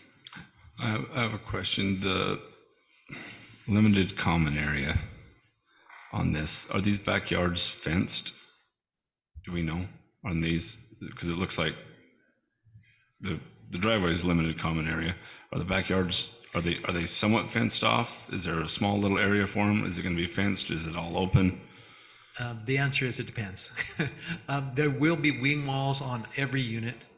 On those that face the corridor road on the back will be fenced. With the backs on the back side, the owner would fence it themselves. And if you notice too, on the parking issue, we did learn from Labyrinth, and there are several pockets of parking throughout that development. It's not all congregated in the same area. Yeah, it's kind of exactly, like I said, I want to throw you under the bus, but in our conversation, we talked about it, like, hey, maybe that could have been thought out a little better.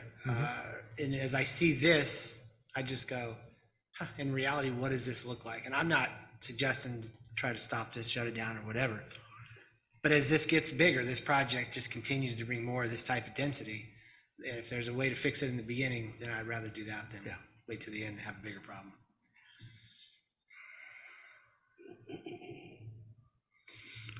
Is this one of the townhomes that'll have their own garbage cans? Yes. Okay. There's a note too that they're to be stored in the garage. And the alleyways are not to have any obstruction, bicycles. So how do we handle that? Because I think that was an HOA change that's different than the PCD change. I'm sorry, say that question again. Sorry, I was just reading the notes on drawing P.4.1. And it says that trash cans for all units at private alleys must be stored inside the unit garage at all times, except on trash pickup day. And for the alley loads, we changed that to they can be stored. All private alleyways must be free and clear of obstructions, including but not limited to trash cans, vehicles, bicycles, motorcycles, kids, toys, etc. at all times for fire lane access.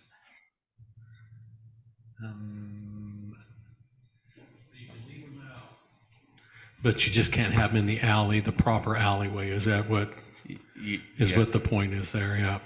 Sorry, this is Adam Allen again with American. So that was from the fire chief, and working with him, and what we've done on the other alleys is what he wants to make sure is that the HOA understands and the people who live there understand that they can't leave their garbage cans in the alley. They have to be pulled off of the alley except for on garbage day. That way they're not just sitting out there all the time obstructed. So like on the road part of like on the actual alleyway road part of it. That way he can get full movement down that road. So Is that a paved road, the alley? yes, it's a paved road. So they can pull it out on trash day. They need to pull it back in, which is what they should do, but it just gives extra,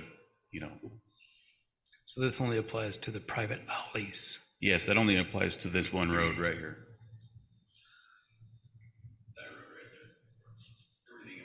Everything else is consistent with what's already there, correct? This isn't different than what's already there. It's the same, what you can and can't do with your trash cans. That's okay. Correct, yes, the Because same. what's there, what you're allowing now is different than what it was at the beginning where they had to be in the garage. Okay. But they still have to pull the trash cans off the Yeah. road. So- Even on the public roads, that's just where the city doesn't have control over the private. That's the reason why he wanted that on the private alley. So my question is, I guess, how do we fix that? Because that's saying they do have to be stored in the garage when that's not accurate. I guess if you look at it closer, it does say trash cans for all units at private alleys. Okay. So you'd have to define where the private alleys are. And those are front-loaded garages, or did you call them front-loaded houses? Is that what you call the ones that had the trash cans in the garage? So I'm sorry, does it say that they have to be in the garage? Yeah. Units at private alleys must be stored inside the unit's garage at all times. Right, that part we probably wouldn't want to change. We'll probably See where have I'm to getting change confused? that. Yeah, Like- on that portion, yes, we will need to change that because those are alley loaded, rear load units. Yeah, and the front-loaded units, they do have to keep it in their garage. Or in the back. Yeah, behind the gate. Because they have an option behind their gate. Yeah, And so single-family. And then, I think that's a leftover, so that note came from another project we worked on where they only had 5-foot driveways. And I think that's why it said specifically, and I think he had us put that note on there and we didn't modify that specific portion of it. Because these guys will have room to be outside of the garage. It's a pretty good catch. There you go. So we need to I add. live there, I'd like this note to stay, but, but I understand that for the previous meeting that Yeah. was all addressed, that was done away with. You're earning the extra compensation. I'm proud of you, Mitchell. I guess that's part of the motion, that we make that consistent with the changes that were made previously that allowed them not to have it in their garage. I don't know what the wording should be, but it's not mandatory that they have it in their garage. You want to word that for us, Don? Well, I was just going to make clarification. We changed it on the CCNRs that they could store it in the driveways Okay. along the side. We didn't change it in the PCD because it wasn't in that. So this one, it's the language that sounds like needs to be changed is contained on the preliminary plat. So any motion would probably need to make it mention that the preliminary plat needs to be. Eliminate the, in To the address that garage, before it requirement gets to be in the to, garage. wait, this isn't going to. You would be the approving body, so the language needs to be either finally correct for you, you need to make and bring it back, or you give a approval condition that says, get it to this level before the final gets approved. And maybe another side note, with the new land use authority process, the final plats are approved by our building director. I used the wrong label, Drew, but our building official. What's the language? What's your label? It's Community Development Director. Community Development Director. Yeah. And so Drew will be the person that reviews and approves final plats. And so, yeah, if there's language on these plats that you see today that's not where you want it, your motion should address that. So what would the proper verbiage be? So it's Adam again here. So I think the proper verbiage would be that they need to be clear of the alley, but not necessarily in the garage. So can we just have him state it when we make our motion? Melody, you okay with that? Oh, yeah.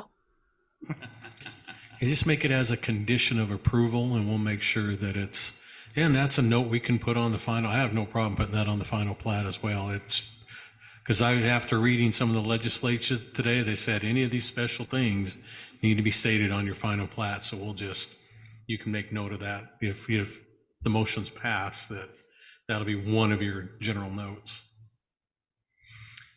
While you guys are here, I just have a general question. Like, are you seeing a lot of, as far as selling points, are we seeing a lot more of this type of plot versus the larger? I mean, I would assume that this is probably very attractive right now to Yes, a lot of people. we sell, I don't know the exact numbers. In the development each month, we sell about 25 homes a month. And of that, and I'm trying to think of how many are townhomes, because we divide them up into front load and alley loads, but probably 15 to 20 are townhomes. We'll run out of townhomes before we run out of single family by far. In this 8 to 10 year project, we'll probably run out of townhomes in the 6th or 7th year. Just high demand. Yeah, they're in the high demand. Mostly it's at price point. It's with the higher, with the interest rates and the price of the homes, they're just, it's tough to get in. As rates come down, I can see it'll start moving to your patio homes will become more popular than as that trend happens. Yeah. All right, thanks, guys, appreciate it. Anything else, commissioners? Well, hopefully you were paying attention to make this motion and add that part to it. And Drew, with your new title, I hope you have proper representation on the compensation committee that we've been referring to this evening. So you can get some consideration there. So this is, That might be why the mayor called you, Commissioner Schill, is he It could be. wanted to discuss yeah, compensation. I got a raise, but nobody else did. Well, now, How many phases are there in this Long Valley? Do we know how many are gonna come? I mean, I'm just asking. Say how many pages in the PC? Phases. Oh, phases. 30, 31 different I areas, was I gonna think guess roughly, 20 something I was like gonna guess that. 27, but I. 8 phases. Some of them are, I'm just talking about different bubbles. There was 31 to 33. Now, residential part of that, I think in the high Adam 20s. knows. You'll probably be between 50 and 60 phases. What? By the time you build them out at roughly 40 to 50 units per phase, that's Okay. about what the math's gonna work out to be. I guess I was thinking the overall, it wasn't that many. I guess there's phases inside of a phase. Phases with inside the Yeah, bubbles. There's All right. phases within the so there's what, the 30 bubbles or whatever 30, there was, 31 and then bubbles, but Those How many are all gonna phases get have we gone through? 10, Okay. Okay. yeah. Okay. All right, we might need Adam to help us with our verbiage, but I'm gonna make a go. Give it a at this. shot. So I move that we approve, what was the letter, 4A. 4A, the preliminary plat for the Iron Top at Long Valley subdivision located at approximately Long Valley Road and Forbidding Way with the 2 findings and 13 conditions, and add that the note on the final plat will state that items can be, okay, Adam, this is where I need your help, stored outside the unit but out of the alleyways, free of the alleyways. That work? Yeah, did you bring up Iron Top? yeah. Yes. Okay. This is Commissioner Bullock, I'll second. All right, I've got a motion for approval by Commissioner Mitchell, and I've got a second by Commissioner Bullock. Individual voting on this item, Commissioner Mitchell, Aye. Bullock, Aye. Shield. Aye. I'm Hanson, I'm an aye as well. Motion passes for approval on item 4A. And that is the last item on the agenda for our Land Use Authority meeting. And I'll look, is there any additional comments or? We didn't really address, but we were fully aware of the one comment that was made. I mean, we Yes. all saw that. We didn't ever state that in our meeting, but I don't want them to feel that it went, did you mention it? Okay, maybe I missed that part. I mentioned it, and I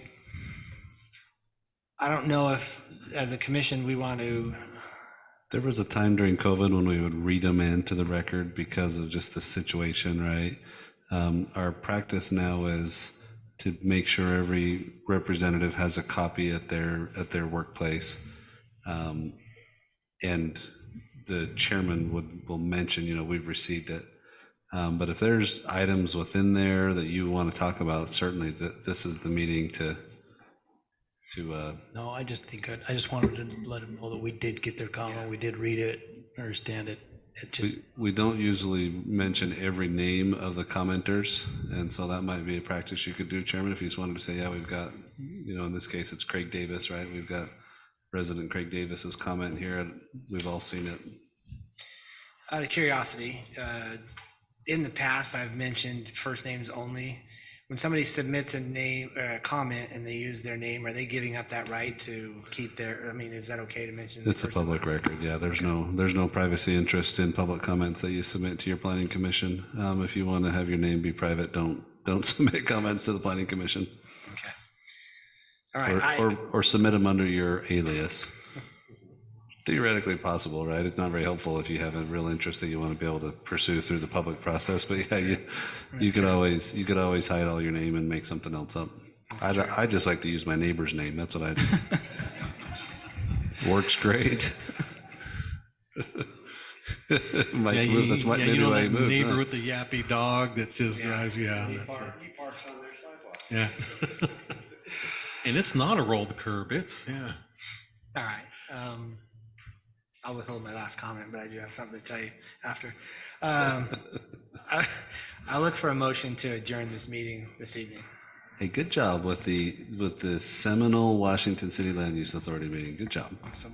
History was made on this night. This is Commissioner Bullock. I make a motion to